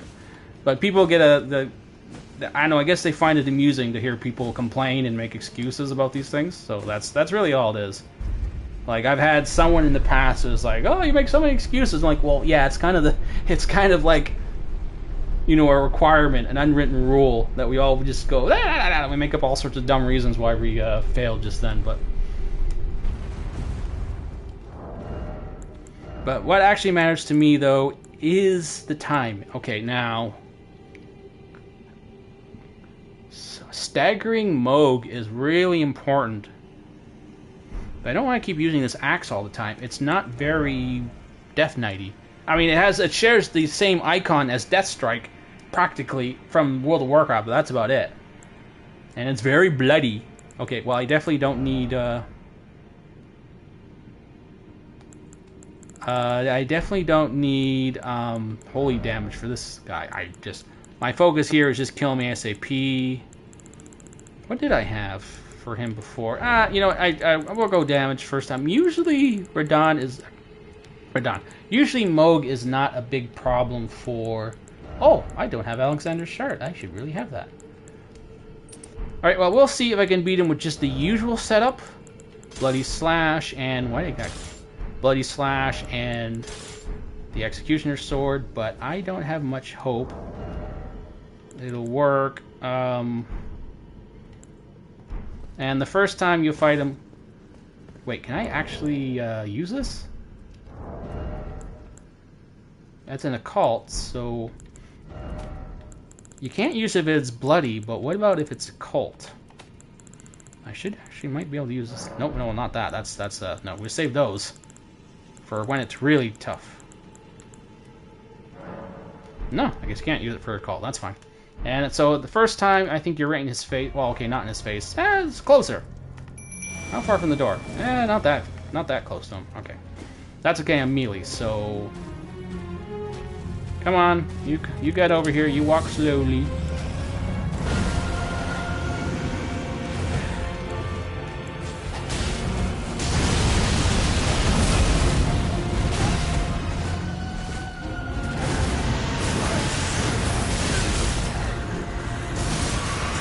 It might help if I don't actually miss this.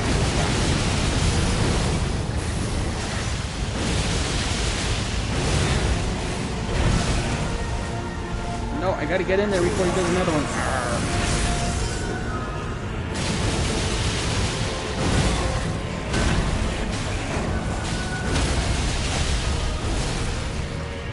No, you do not do the critical hit. When he does that, it's more important to get your hits in. Crap.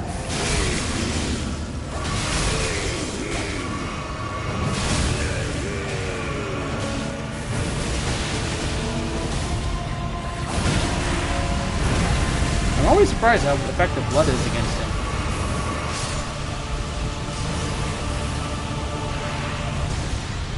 Crap! I wasn't wielding that sword two-handed that whole time.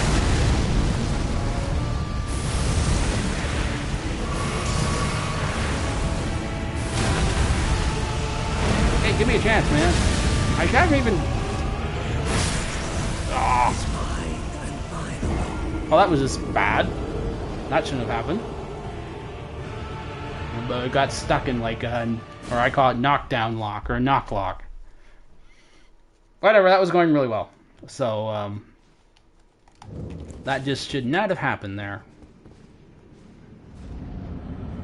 Ooh, I'm really off my game tonight. Maybe I should have had that coffee, well, I don't drink coffee, but like a tea before I started this stream. I forgot to do that. I was actually going to go down and do that. But now, well, I won't say it's almost done, but I mean, normally I stop at millennium.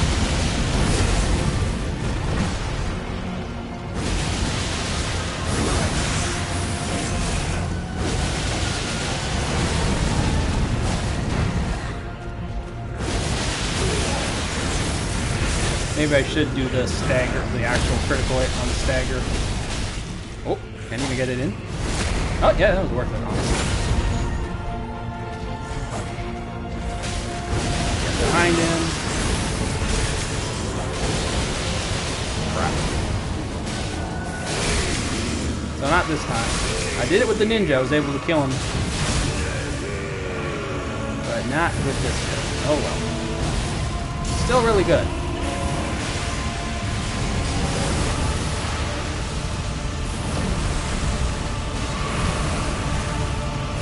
Now, Skelly does not last long against Moog because there's so much damage going... Whoa, that was a big one. There's so much area damage going around, it's very unlikely that he'll survive. Although he is... that's... The reach on that spear can really surprise you at times. Is Skelly alive? No, he is not.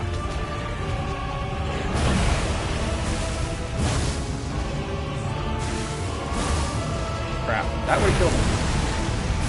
Although I don't think I had the FP to do the full damage version anyway.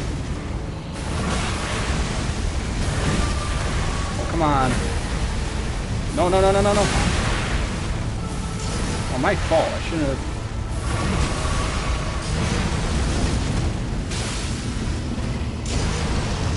I hit the stupid gravestone when that would have killed him. Aw, man.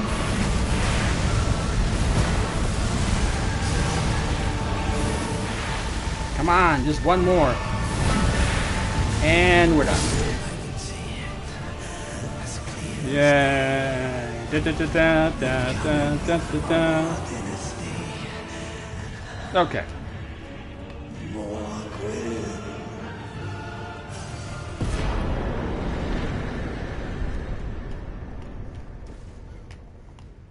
You know what? There is a chance for another hour at least of the stream, and I'm already at Millennia, so I am going to get that tea after all, so I'm not too absent-minded.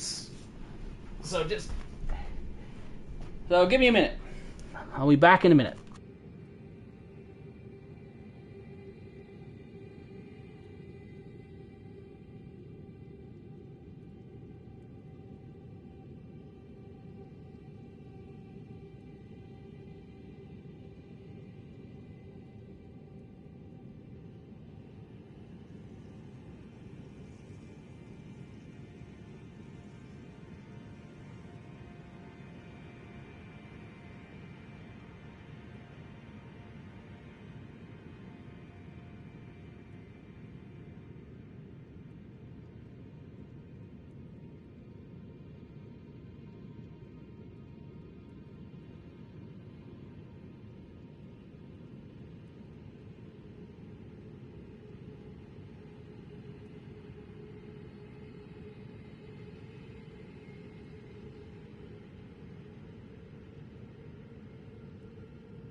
Okay, I'm back.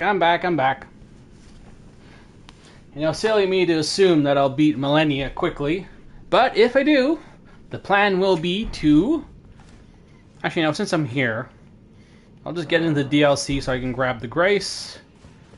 Hi, Lita, blah, blah, blah, blah, boo, boo, bee, bee, boo, boo, blah, blah, blah. Yeah, you say things. I should get into the... Might try that again. Just get into the DLC, grab that Grace. So, what I'll usually try and do is Dancing Lion and Relana. Possibly any more after that. I don't know. It's hard to tell with the DLC sometimes how far I'll get. But usually Dancing Lion is a problem for builds like this one. So, for any build where I need to stay close to him, he can be a problem. Relana, though, Relana is... My strategy for her is so solid at this point. It's... Well, I don't know how well she'll be. I mean, just jump works so damn well for her. So, that should not be an issue. Okay, then. You know what? I want to make sure I get another level in, because if anyone can murder you quickly, it is Millennia. So, let's get another one there.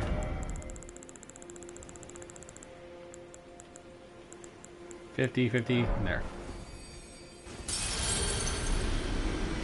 And is that enough? That should be enough. Is no 25,000 more. 25,000 more. Yeah.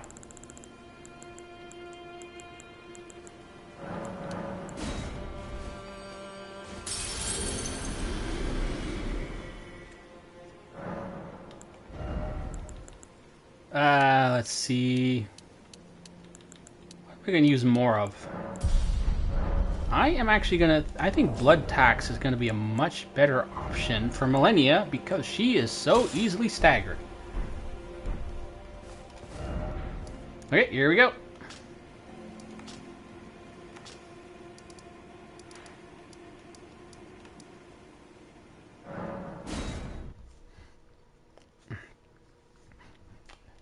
Now, in the past, when I fought this with the skeleton, it actually does not work. All the skeleton does is give her HP.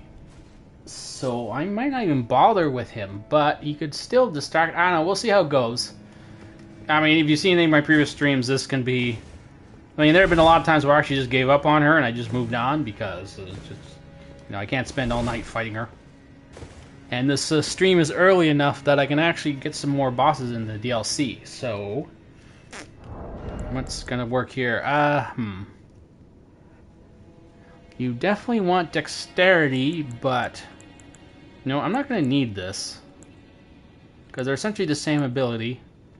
But this one, I'd rather have the. I'd rather just do blood tax and then stop, like no extra attack on it. I can actually see this being more useful. Braggart's Roar. Well, we'll see how this goes. But Blood Slash, I definitely don't think is the best idea. And the first time you attack her, you'll be right in her face. So, I hope I remember my timings for Waterfowl Dance.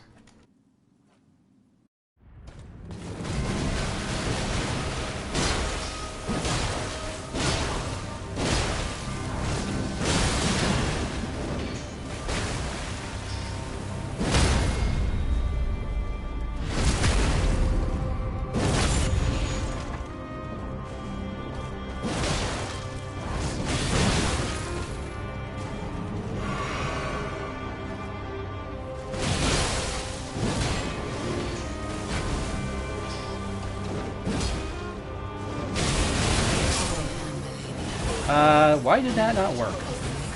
Okay, whatever. It always takes a minute to readjust, or anyway. You know what? I think it was because I was directly beneath her that might have thrown me off. Because if you're directly beneath her when she starts it, she does a thing where she'll like sort of shoot ahead, because Waterfowl Dance actually takes her forward, and then if you're in front of her, then the whole timing for the dance for the dodge works. But if you're directly beneath her, she sort of shoots ahead and then just sort of like whips around behind you. So I'm guessing that's what threw it off. But otherwise, my god, I actually no-hit her for like half her HP. I mean, not exactly that impressive, but... It's more important to get through her first phase than the second phase. The second phase, she actually has a lot less HP.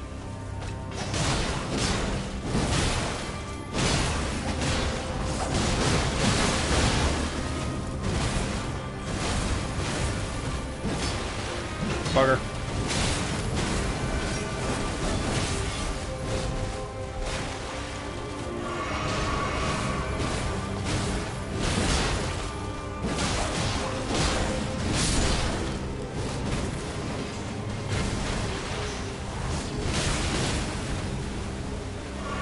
Okay, the delay on blood tax is going to be an adjustment.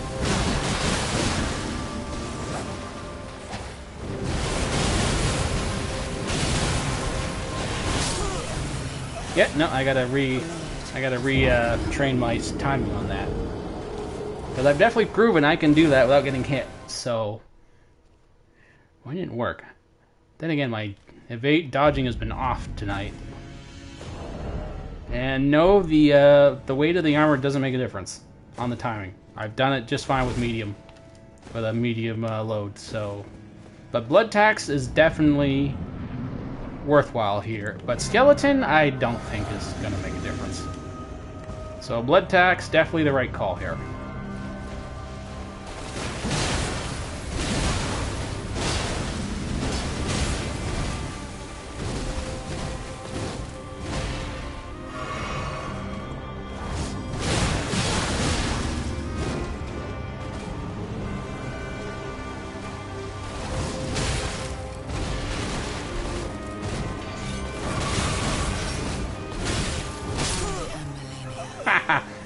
Wow, it almost seems like a long time ago that I damn near no-hit her through her first phase. Okay, that's funny. Well, this is going about how it usually goes with Millennia, so I'm not going to freak out yet. Because really, once I get my timing down on the waterfowl dance, then she goes down pretty quickly after that. So I don't know why I'm off tonight, but I'm so off tonight for my evasion timings, but... I mean, I started out really well, so we just need to find that groove again.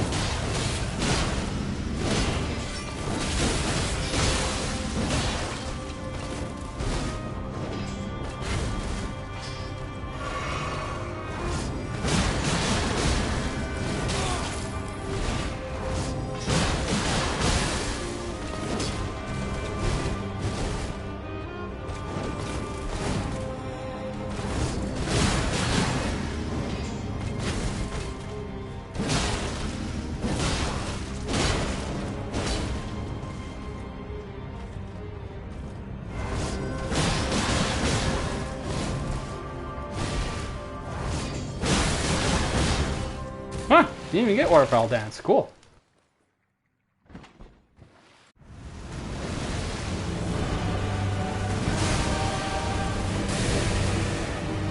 Death coil.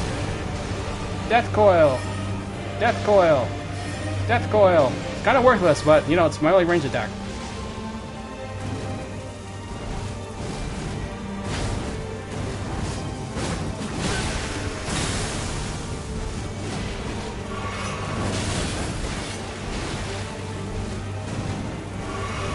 Honestly, there's a lot of luck in this phase.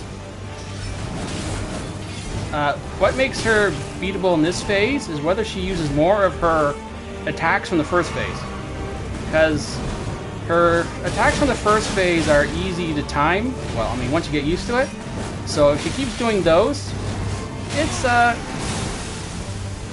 But if she does this weird crap that she does in the second phase, then it can get tricky really fast if she keeps spamming it.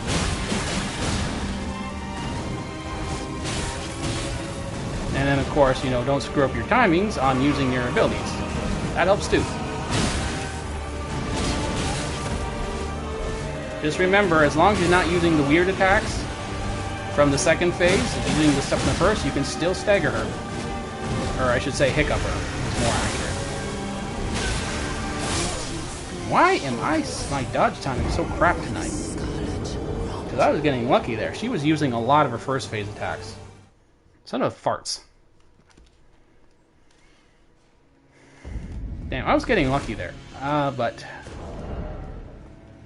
I don't see any reason to stop using blood tax. It's working great. So should I bother with the axe?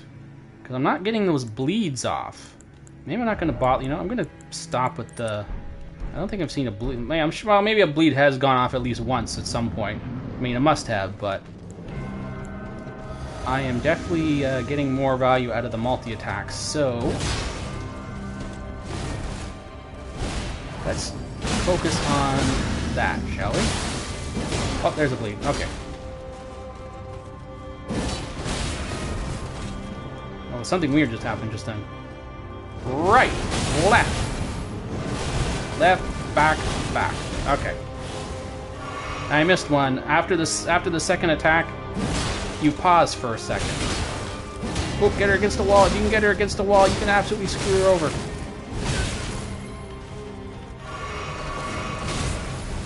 And don't get caught healing.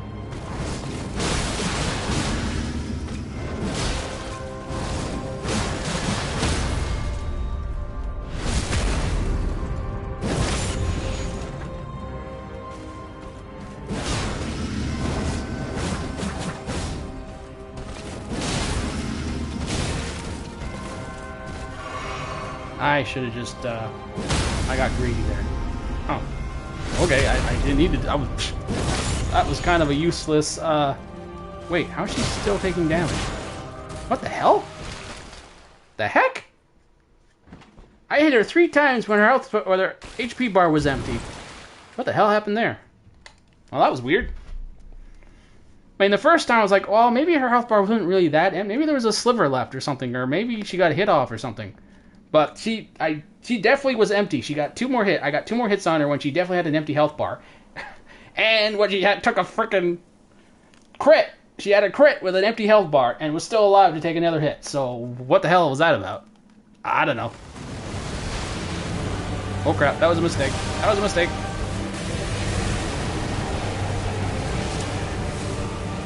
Death coil. Death coil. Actually, you know what? I'm going to summon the skeleton. That may be a mistake, but there's enough craziness going on in this phase of the fight that it might help distract her a bit. See?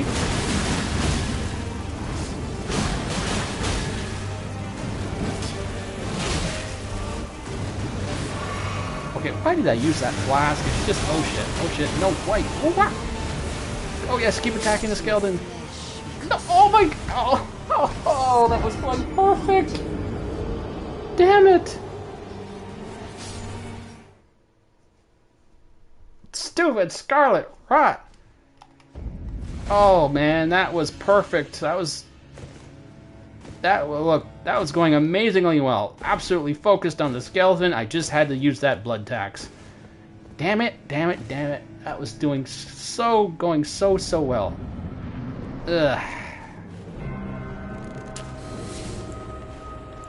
I don't know, something refreshing when I know that it's another thing when I'm like going crazy and I'm thinking, oh, I pressed the button, but tonight it's been like, nope, I know what I did wrong there. I definitely know what I did wrong there. Oh, I definitely screwed that one up. A little difference, a little refreshing to know that, yeah, that was definitely me. I definitely screwed that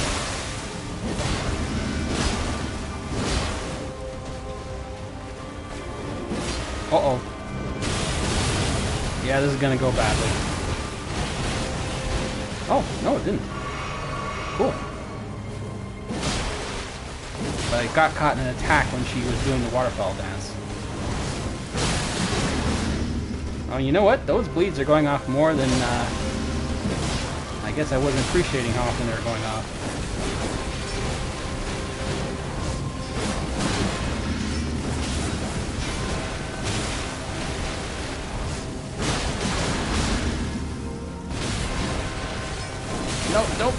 No! Crap. You don't want to use a flask when she's doing her little slashy attack. Whoop, my recording's hitting a limit. Believe it or not, this is actually going well. Because it's a very different story. I mean, it's only been, what, 10 minutes? And there were 2 really good attempts in there. So, and I can definitely see where I'm going wrong. It's not like the one of those, what was it? There was that, oh, why did I summon, oh crap, I should have summoned Skeleton. I know, it was just habit. There was this one time I did this and it felt like everything I was doing, I could not beat her for anything. And I couldn't understand why. But this doesn't feel like that. This is actually going well. Whoops.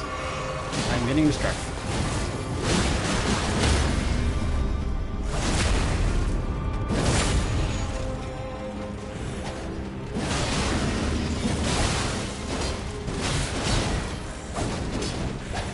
Oh yeah, the skeleton can bleed. Yeah, right, those are... Oh shit. Okay, I was stuck against the wall that time.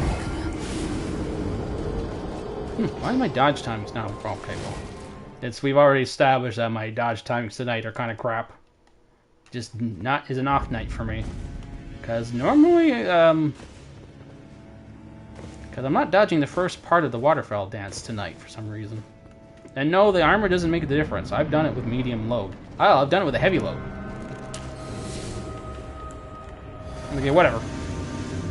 It's not unusual for this to take this long with Millennia. And it's not like I'm using a really optimized damage build or anything. I've made some concessions for tankiness.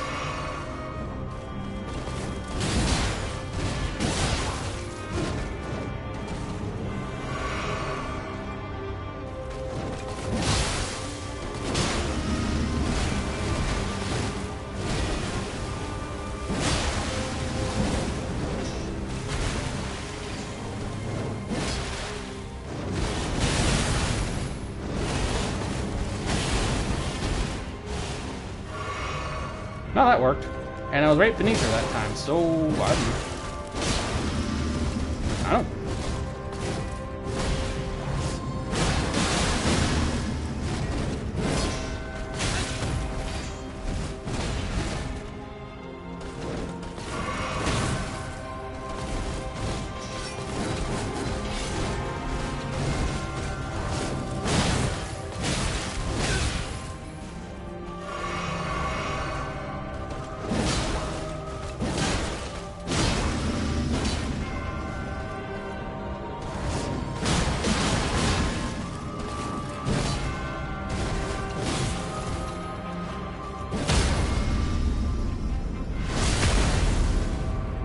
So glad it's easy to hiccup her, because without the hiccups, she would be impossible, I think. I actually consider sometimes that these bosses are holding back. If their AI was allowed to use their best moves, like to spam them, they'd be impossible. Because I remember it was one time I fought Millennia where she didn't like stand back or hold back or like do little walk-arounds. And she just absolutely spammed all of her most difficult attacks, and I was like dead so fast. I mean, I know she kills some people so fast anyway, but sometimes I feel like, you know, if they didn't give you those built-in little reprieves, if these bosses were allowed to go all out, as use their most intelligent attacks and spam them, they'd be impossible. Death Coil is worthless. It's not really doing much of anything. Why am I bothering throwing it? Whoop, I forgot to summon Skeleton. That's probably going to cost me. You know, it didn't.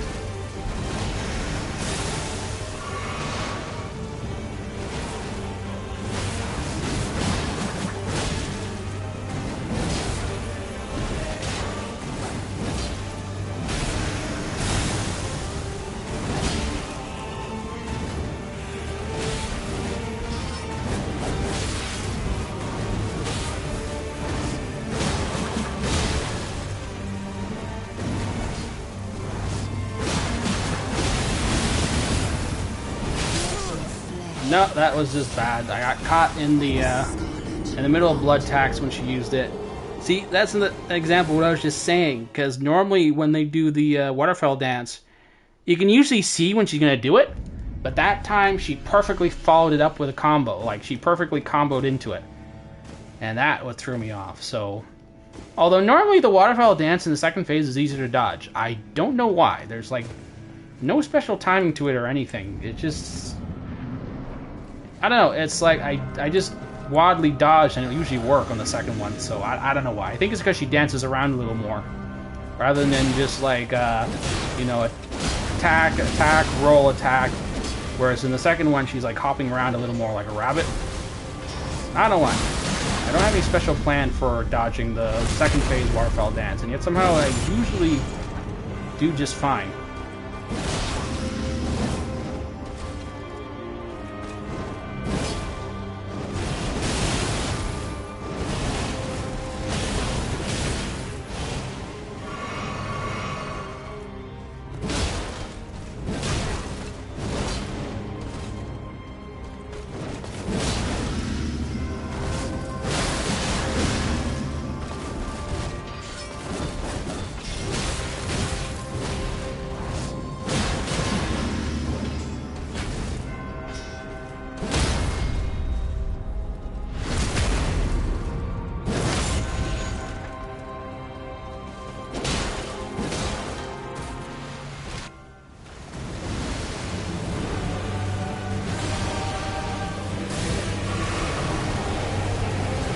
I gotta think of a better thing to do here with I could get a better range attack.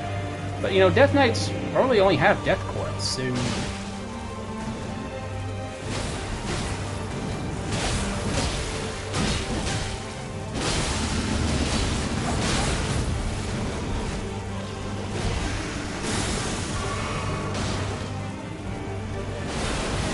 Well, that works.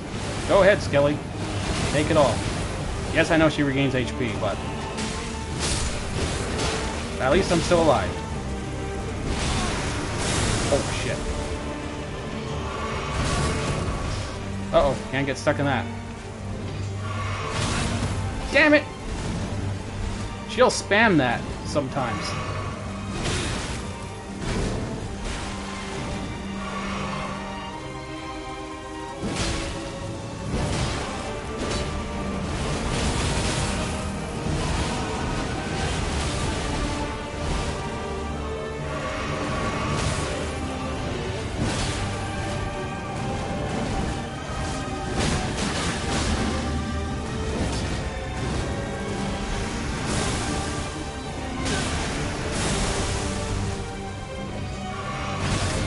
Damn, I'm getting unlucky with these timings.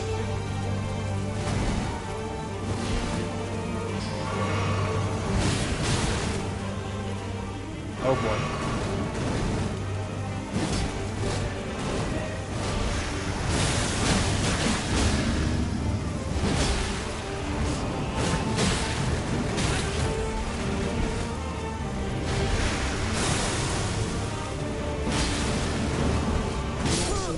Yep, no, that was a bad one.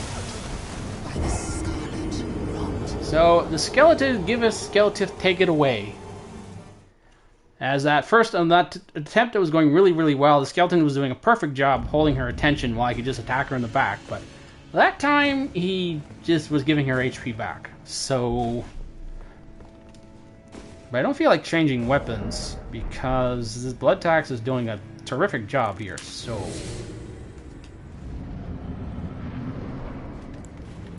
I think it's just going to boil down to I need to just, you know, focus. So I am going to go quiet for a bit.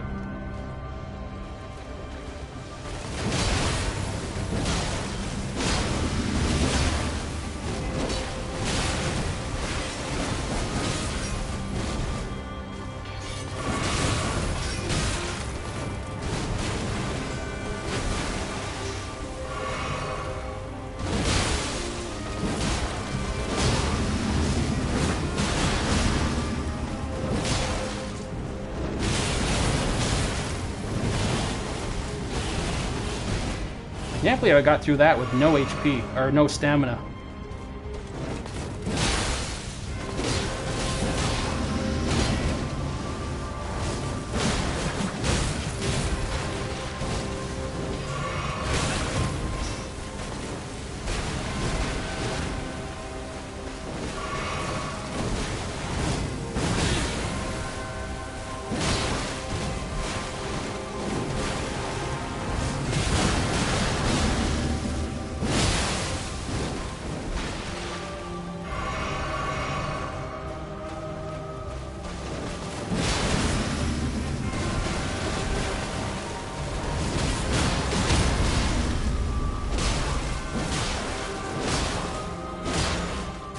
Nice.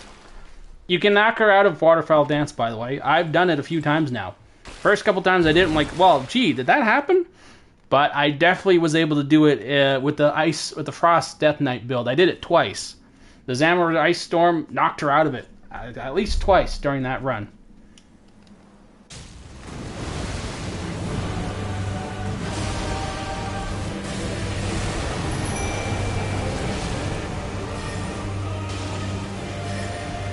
I shouldn't bother with this. It's well, okay. I mean, any little damage helps, but...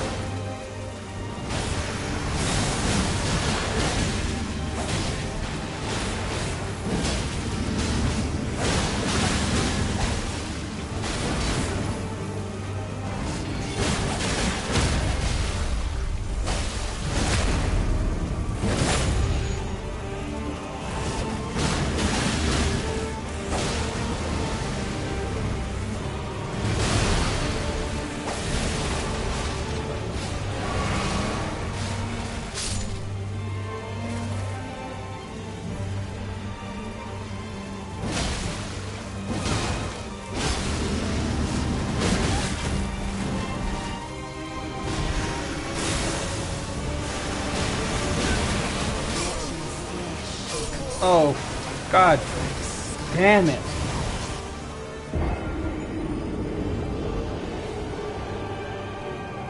Ugh. Well, since it's early enough, normally at that point, when something like that usually happens in these runs, I just like, that's it, I'll just move on, because she was definitely beat there. If it weren't for one little misstep, but this actually got to her early enough tonight that I'm going to try this with the axe. I'm probably going to regret doing this, but and I certainly shouldn't be using this. Actually, what am I will definitely go with, I don't know, I just felt like doing something different. But she was beat there. It's just, I just messed it up at that last point. I was getting really lucky. She just kept using attacks where she just used regular melee attacks, and I was able to just spam her, just constantly get her into stun lock. But then she finally went into her she actually used one of her specials.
God damn it.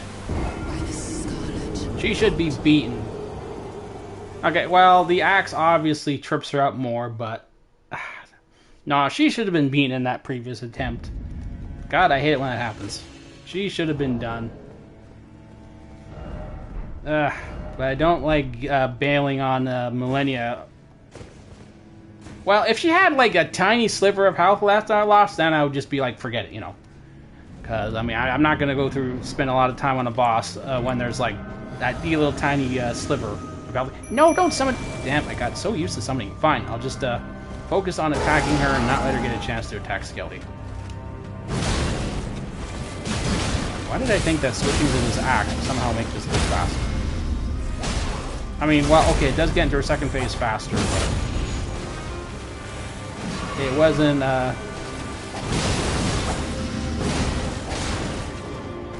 it was not so fast that,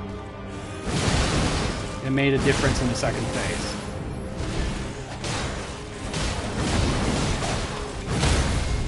Oh. Maybe it does make a difference. Okay.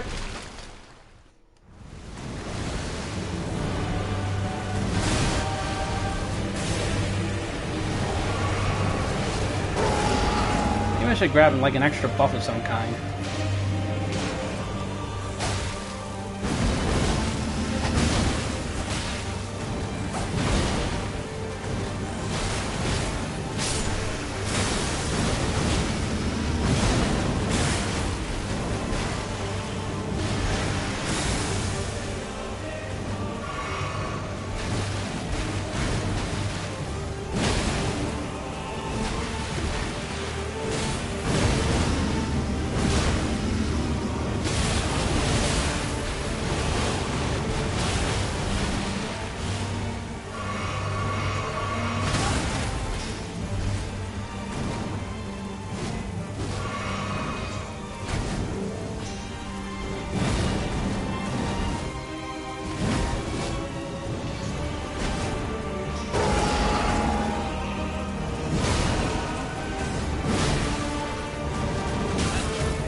Fun fact, Millennia is susceptible to Scarlet Rot.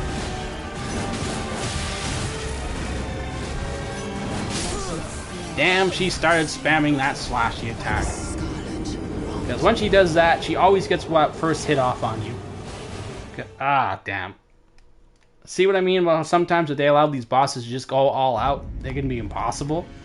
And when she just spams that attack over and over again, it's like there's no openings. Okay, well, this axe is definitely getting her through the first phase. Much faster than Blood Tax was, but... Blood Tax was probably more useful once I'm actually in the second phase, because it's much easier to hiccup her with it. Maybe I can try the Bloody Star. No, no. Well, I do get the benefit of... with the Bloody Stars... Alright, we'll try it out, because I get the HP benefit. Oh, but I don't have the same stun lock potential. Wait, does that... You know, I should check what bonuses I have on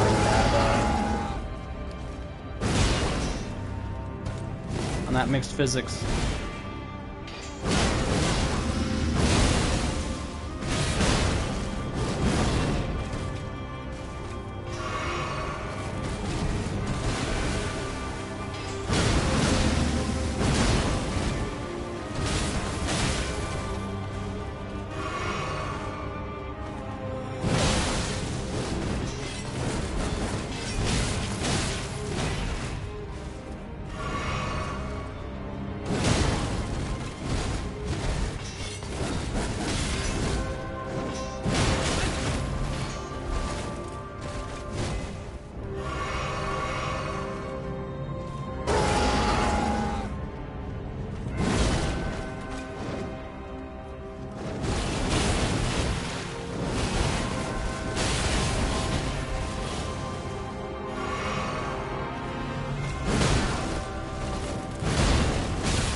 Yeah, I was trying to see if I could kill her before she can get waterfowl off that time. Did not work. Ah, damn, this was going so well. Ah. Well, the axe definitely makes a difference when combined with Skelly. But that second phase... Alright, well, Skelly works. First phase, fine. It's so annoying because I had her at least a couple times. Ugh.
I knocked her out of waterfowl dance.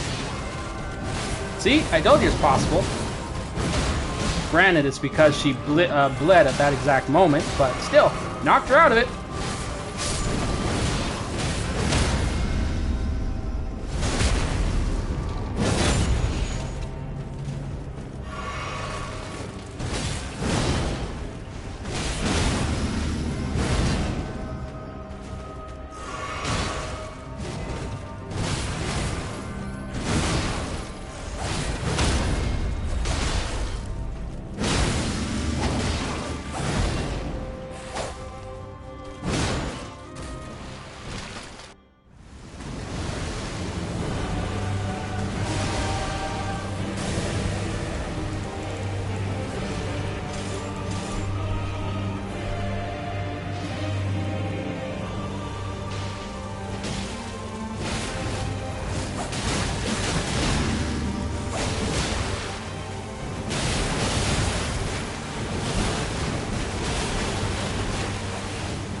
Yeah, remember when I actually beat her last 2 weeks ago on stream? 3 weeks ago?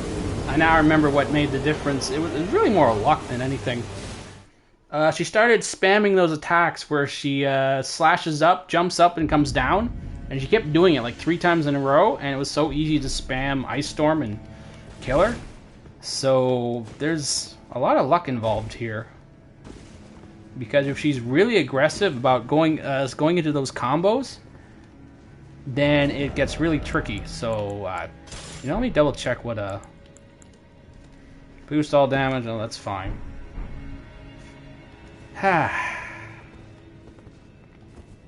Damn, this was starting out so well too.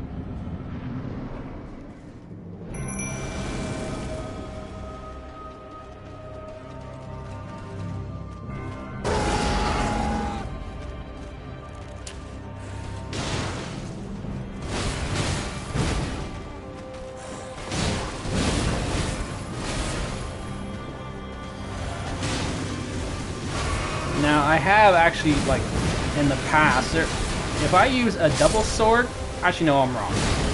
When we used Ninja killed her fast. So that's because I had 2 ninjas, you know? Skelly's already dead? But with the double sword, oh man, it's easy to beat her with a double sword.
Okay, well now this is turning into a problem.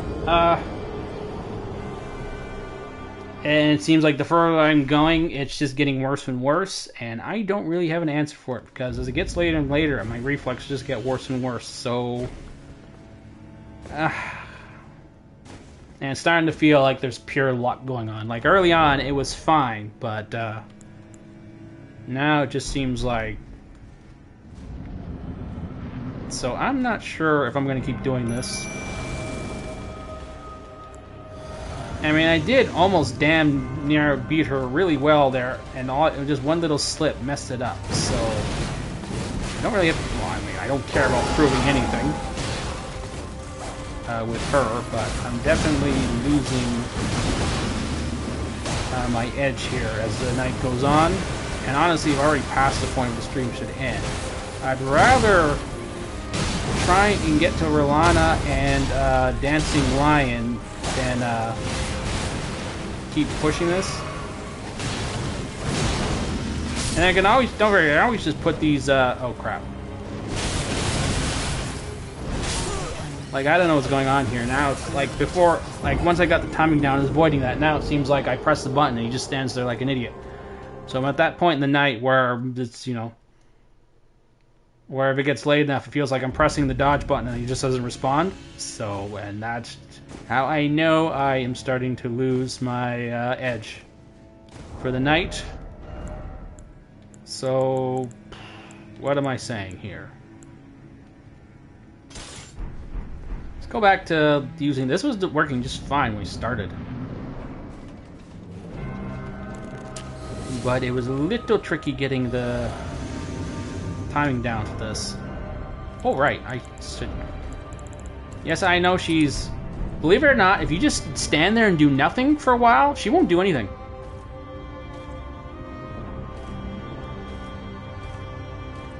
She's surprisingly honorable. If you know... Whoop. Okay, maybe not that honorable.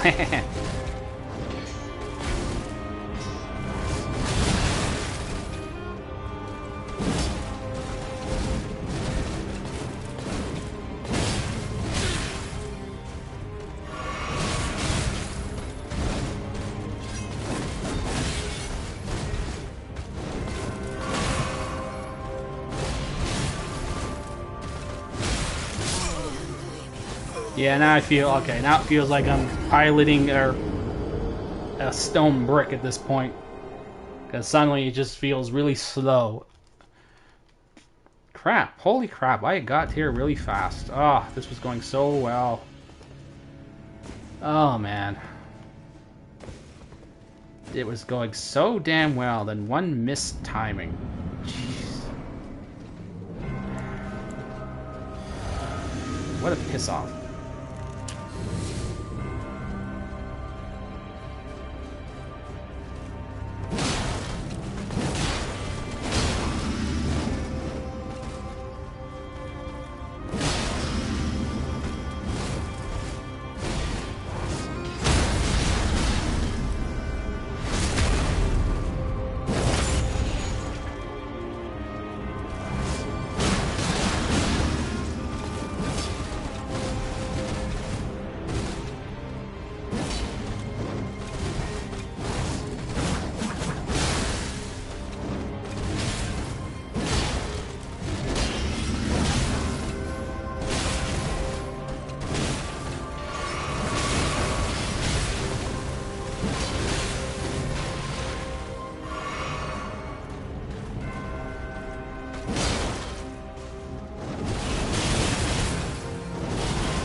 she's still alive again.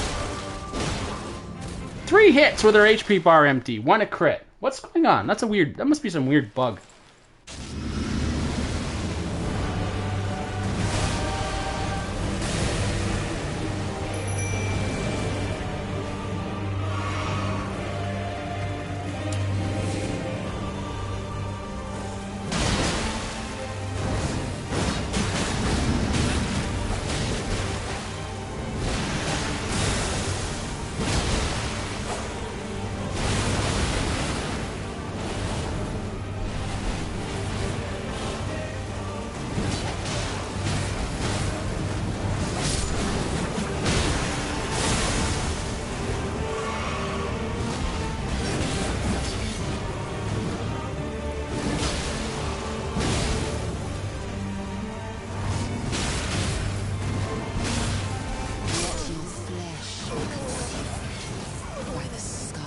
Well, what made a difference there was I started just focusing more. I was not, like, really concentrating more, and then I still ended up messing up the timing.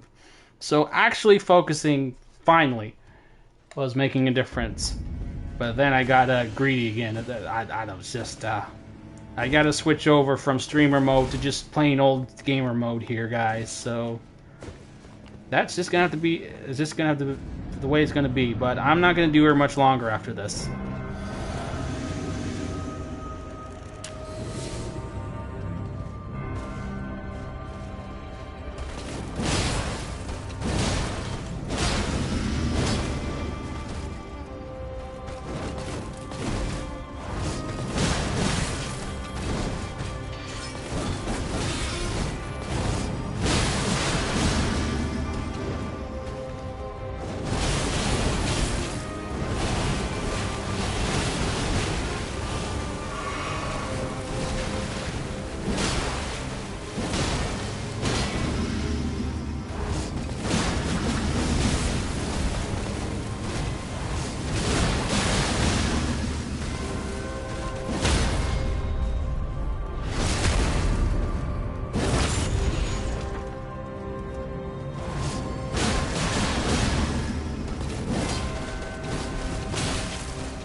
Yeah, no, I've lost it. I don't have the edge anymore.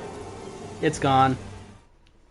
It's like, I'm at this point now where I just feel like I'm just trying to slam the buttons just to get at the end. So, bugger, that started out so damn well. She's always such a wild card in these builds. Sometimes these builds just own her, and other times it's just like what happened at the beginning. It started out so well, and then it was just got worse and worse, and I don't... I've beaten her under much harder circumstances in the past, so I don't really care. And this is not a challenge run, so I think... I mean, technically the stream should be over, but I want to get into the DLC a bit, which is probably what I should have done after the start taking a half hour, because I could have gotten to Dancing Lion and Rolana, and honestly, Dancing Lion has a chance. Believe it or not, Dancing Lion has a chance to be more of a pain than Millennia, which sounds weird, but with this build, yeah. So, we'll get her next time, don't worry. We'll do her again. And the way Radahn goes, I don't know, beating Radahn is just... I never consider...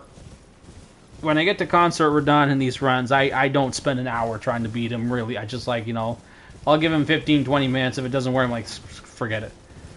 I mean, especially in the case of the Death Knights. Accurate, lore-wise,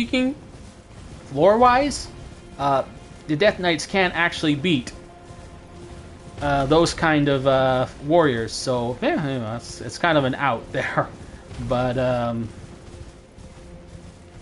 so I'll just, you know, I've never beaten Radahn faster than a half hour. 30 minutes is the fastest I've ever beaten him. So if I can't do that, then I'll just do Millennia. Or you can just check out the final video where I try and get in any boss or whatever I missed. So, but for now, I want to try and get some headway into the DLC so I don't have to spend 5 hours doing a 5-hour stream. With a little bit of prep work, I can usually get them done in maybe 2 hours, because a huge chunk of the time that eats up these streams for the DLC is like getting through the Abyssal Woods.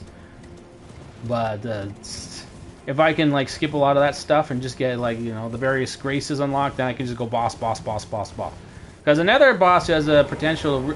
Actually, all the DLC bosses can mess me up sometimes depending on the build. Like, Sunflower is shockingly annoying with certain builds, especially ones that have short reach. And of course, Sunflower is annoying because every attempt against Sunflower can take a long time. So... And then Gaius is another annoyance, and then Mesmer can be a real annoyance. But so that's why and of course every time I get to Radahn, it's like usually 2:30 in the morning. So I really try doing these streams. Well, I should really start doing these earlier. But I don't really seem to get viewers. I don't really seem to get people watching the streams until around 1 a.m. or so. So go figure.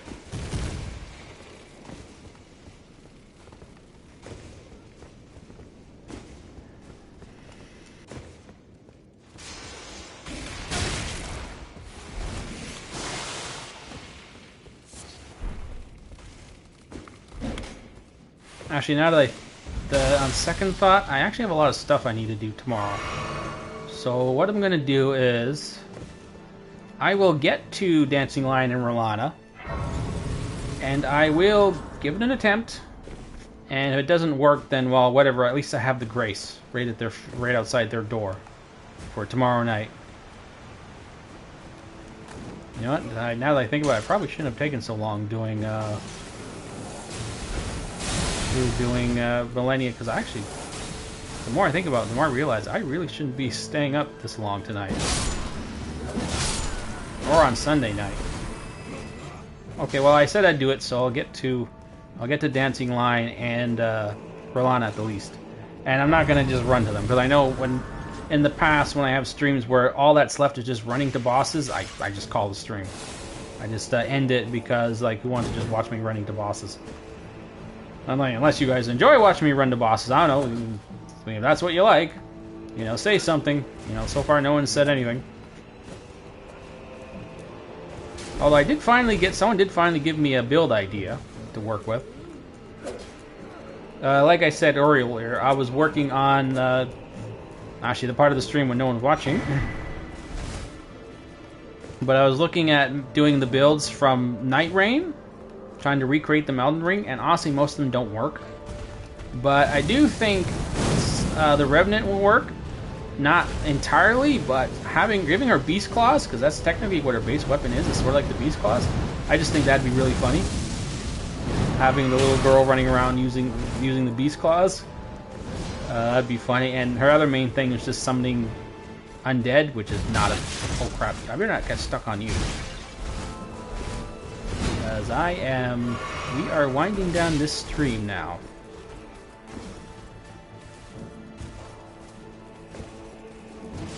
But I'm also... I know next weekend's supposed to be Ranger build, but man, I'm really looking forward to this Just Jump build. I think it'll be a riot. But, you know, it's not the first time I've done a build and I had to call it off before and did something else because it was just not fun. Because remember, Xena was no fun. It was just not a fun build at all. It just didn't work. Because... What are you doing here? How'd you get all the way up here?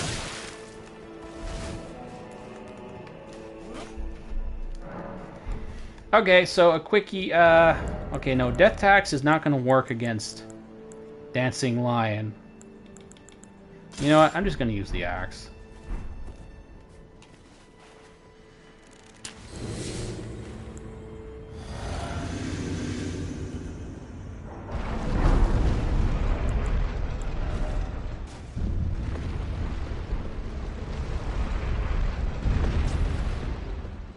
I can get any blessings I'm missing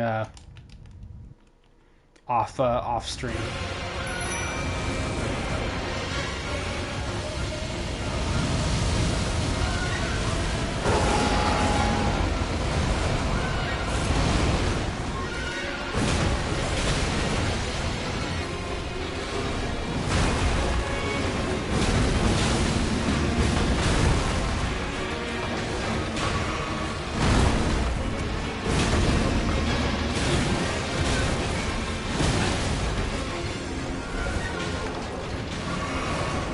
This guy has actually been a problem for all my Death Knights so far because they're all close range fighters, and this guy is very bouncy. He's all over the place. Oh, Skeleton's already dead?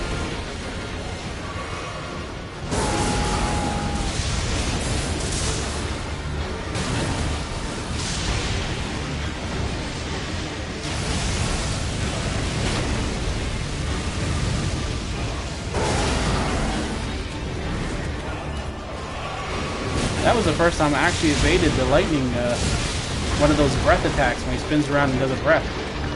Because normally I just stay away. But that time I just stood there and dodged it. Except for the third strike, then I got stupid. Damn, that actually looked good. Oh, is he using that spinning breath attack while I'm stuck in close quarters?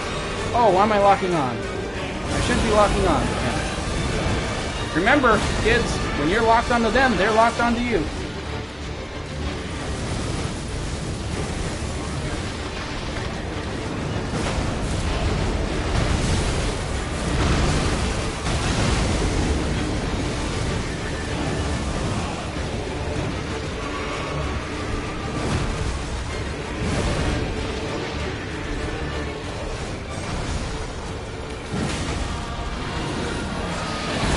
Actually on his back. And normally, I mean, this is not really the kind of game where you get on monsters' backs, but I was actually on his back for a second.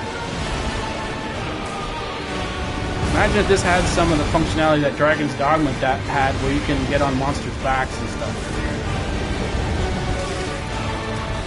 You know, I rarely ever see him use that.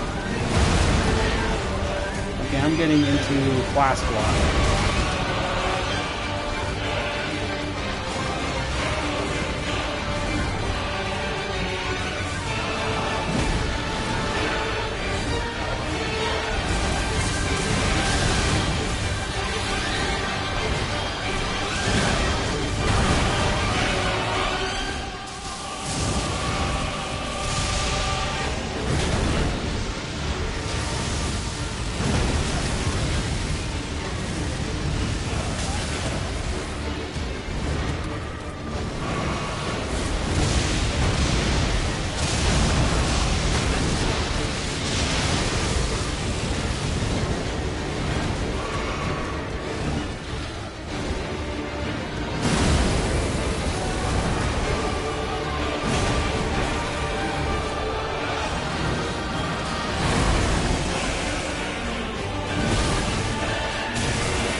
Well, that was hair-raising.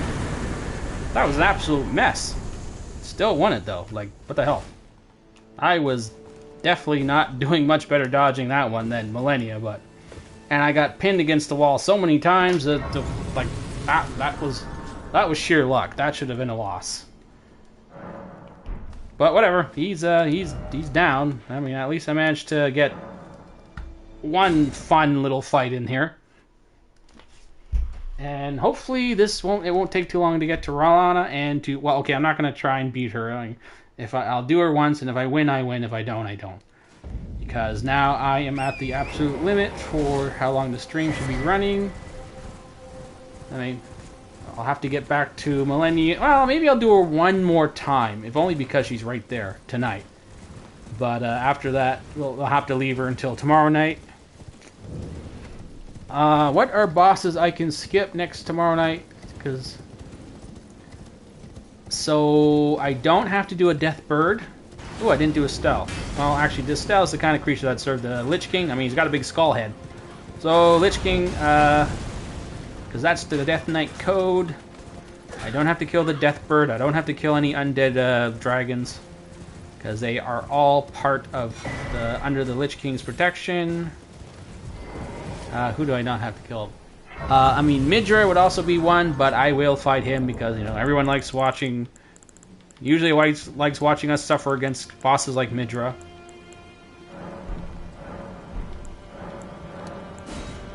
Who else? But pretty much everyone else... Obviously, I'm not going to fight a Death Knight, because, you know... Now, if anyone's a servant of the Lich King, it's actual Death Knight. Well, you know, I never do the Tomb Knights anyway. Because I find fighting them, it feels a lot like just fighting an NPC. So I never do them anyway, but, Oh, right, I don't have to fight the Putrescent Knight. Because that guy is a Death Knight in every way possible, so yay. Now, keep in mind, this sort of thing only comes up. Is only consideration if I'm getting a little short, short on time for a stream. If it's early and everything's going really, really well, then yeah, sure, I'll do them. I'll do everyone. But, or everyone I can, but in a case where, and usually what ends up happening is I always have to drop someone so I can, like everyone wants to see Radahn, right? So if I'm taking too long on one guy or another, then I have to start prioritizing certain bosses over others, and that's when the code comes into play. And these Death Knight runs definitely have one of the more generous codes of creatures I don't have to fight, because pretty much anything undead I don't have to fight. And anything weirdly associated with undead, I don't have to fight.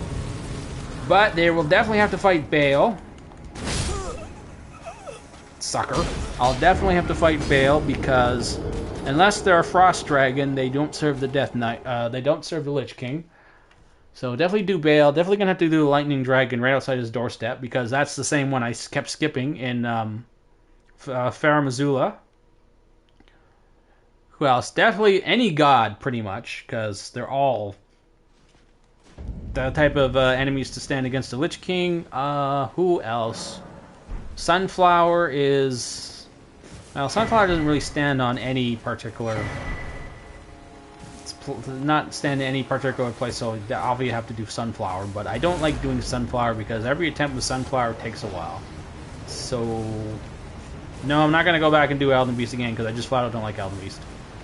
It's not, because I got to fight Radagon again just to do Elden Beast, and since this build is not very optimized, like it's not optimized in terms of Elden Ring build, I'm sort of leaning more towards being a little tanky, so where I would normally be...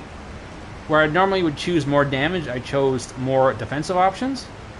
Then again, for bosses like Millennia and Radahn, if things don't go well, like just using the basic build, I eventually just switch over to whatever works, so that's not really much of an excuse, but...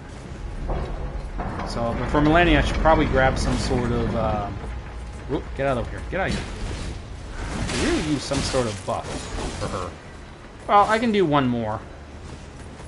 One of those bloody flesh things, but I usually end up using all these buffs against Radahn, because everyone else is quite beatable, usually, with what I have, unless it's that Bomberman build. That Bomberman build was nuts.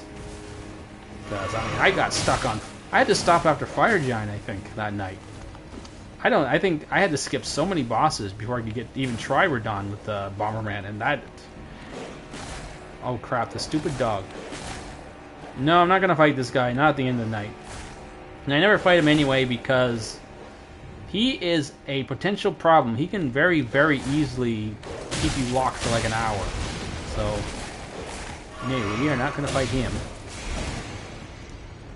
As it is, if things keep going as is, I should be able to get a Rolana in there and maybe even one more Millennia in just a few more minutes. So that is how it's going to be. And I think that's the best way to do it. And it looks like my pauldrons are squishing my head. Are piercing the back of my head. Well, actually no, I think the helmet is stopping it. And that is the very essence of World of Warcraft armor. The armor is so bulky, it looks like it squishes your head when you raise your shoulders. Or you raise your arms. That's a funny way to define how World of Warcraft armor works, but it's like the one consistent thing about World of Warcraft armor. So that's the that's the basis. What can I say?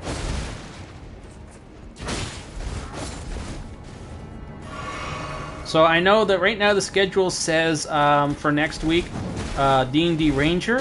But I only just came up with the idea of bonk build, or just jump build. So that's actually what I'm going to do next week. Next weekend, because it just sounds like too much fun. I just really love the idea too much of having just the two giant crushers. I know a lot of people have done it. It's not it's no really interesting build. There's no character in TV or movies, and actually there is. I forget it was an anime or a game or something, but I don't quite remember what it was, so I'm not going to call it that. But for the most part, that's what I'm actually going to do next weekend. I just only thought of it today, so I haven't had a chance to reschedule anything yet. And what am I going to do here? Am I going to keep using the axe? I really got to stop using the axe, but what can I say? It works so well. So then jump it down. Oh, right, well, this is the jump. Just jump, right? Jumping works ridiculously well against Rolana. So that's what I am going to do. And there's my recording is about to end, so... Skeleton actually helps here. Just jump. Oh, and don't miss. She will usually miss you. Most of her attacks. It's ridiculous. Yeah, I should really use this. Okay, it helps to actually jump. Why did I get knocked down? Ooh, the path of the axe is not the best for jump attacks on her. Because it's straight up and straight down, and she spins once she's attacking like that.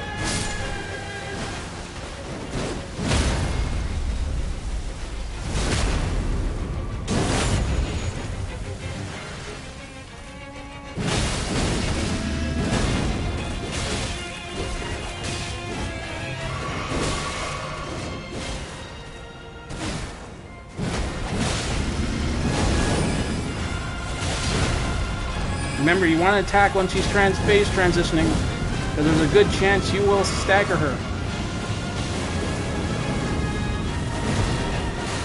Because otherwise, you got to deal with this stupid phase, which is so high damage. But it's much easier if she goes into the phase with like no HP. At least she hasn't used most of the annoying attacks, like that one. Okay, we're still fine, we're still fine. Skeleton is doing a terrific job this time. Ooh, and Scarlet Rot is killing her.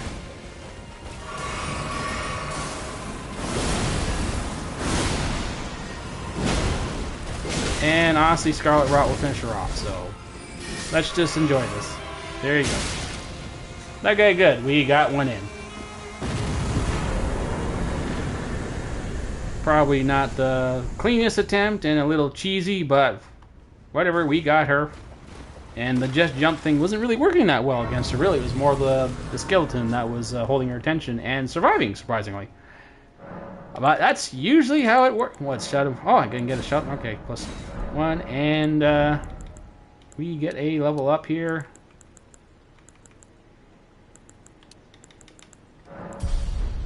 Okay, let's get the Grace outside. We'll do one more Millennia because she's like... Only because it's so easy to get to her. And this time I'm going to try it with an actual damage boost. And then that will be it for the night. However it goes is however it goes.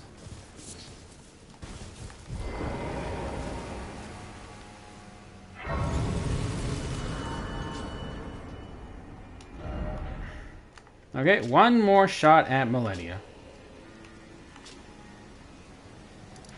With the only difference being, I am going to make sure I have some kind of damage buff item on hand this time in this second phase, instead of just throwing stupid pots. Should I use this thing? Sure, why not? Should I bother summoning Skeleton again?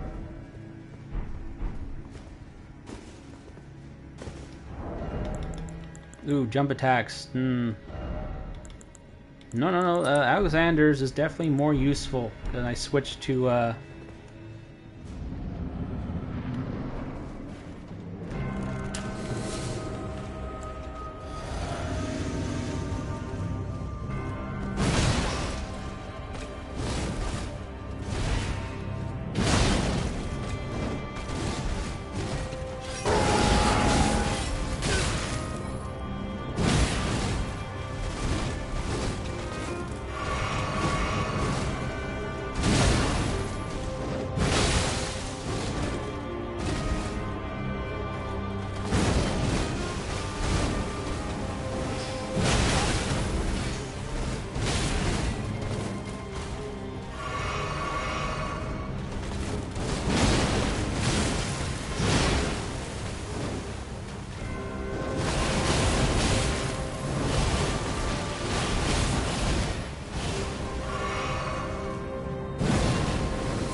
yeah, that was a shit attempt.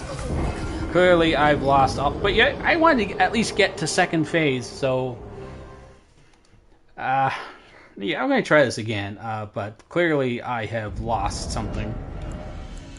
That was even worse than when I was doing...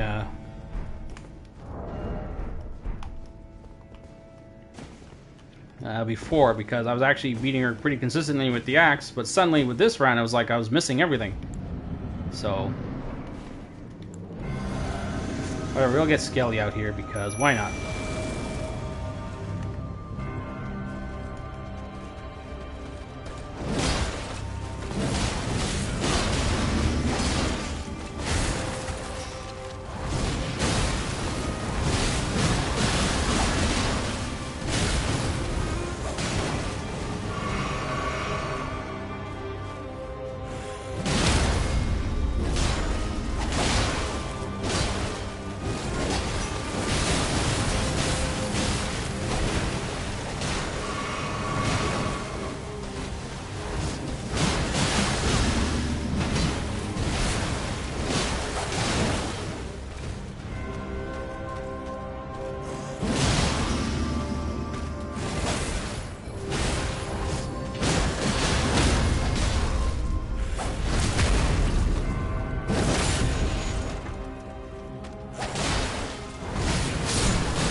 Yeah, that's enough.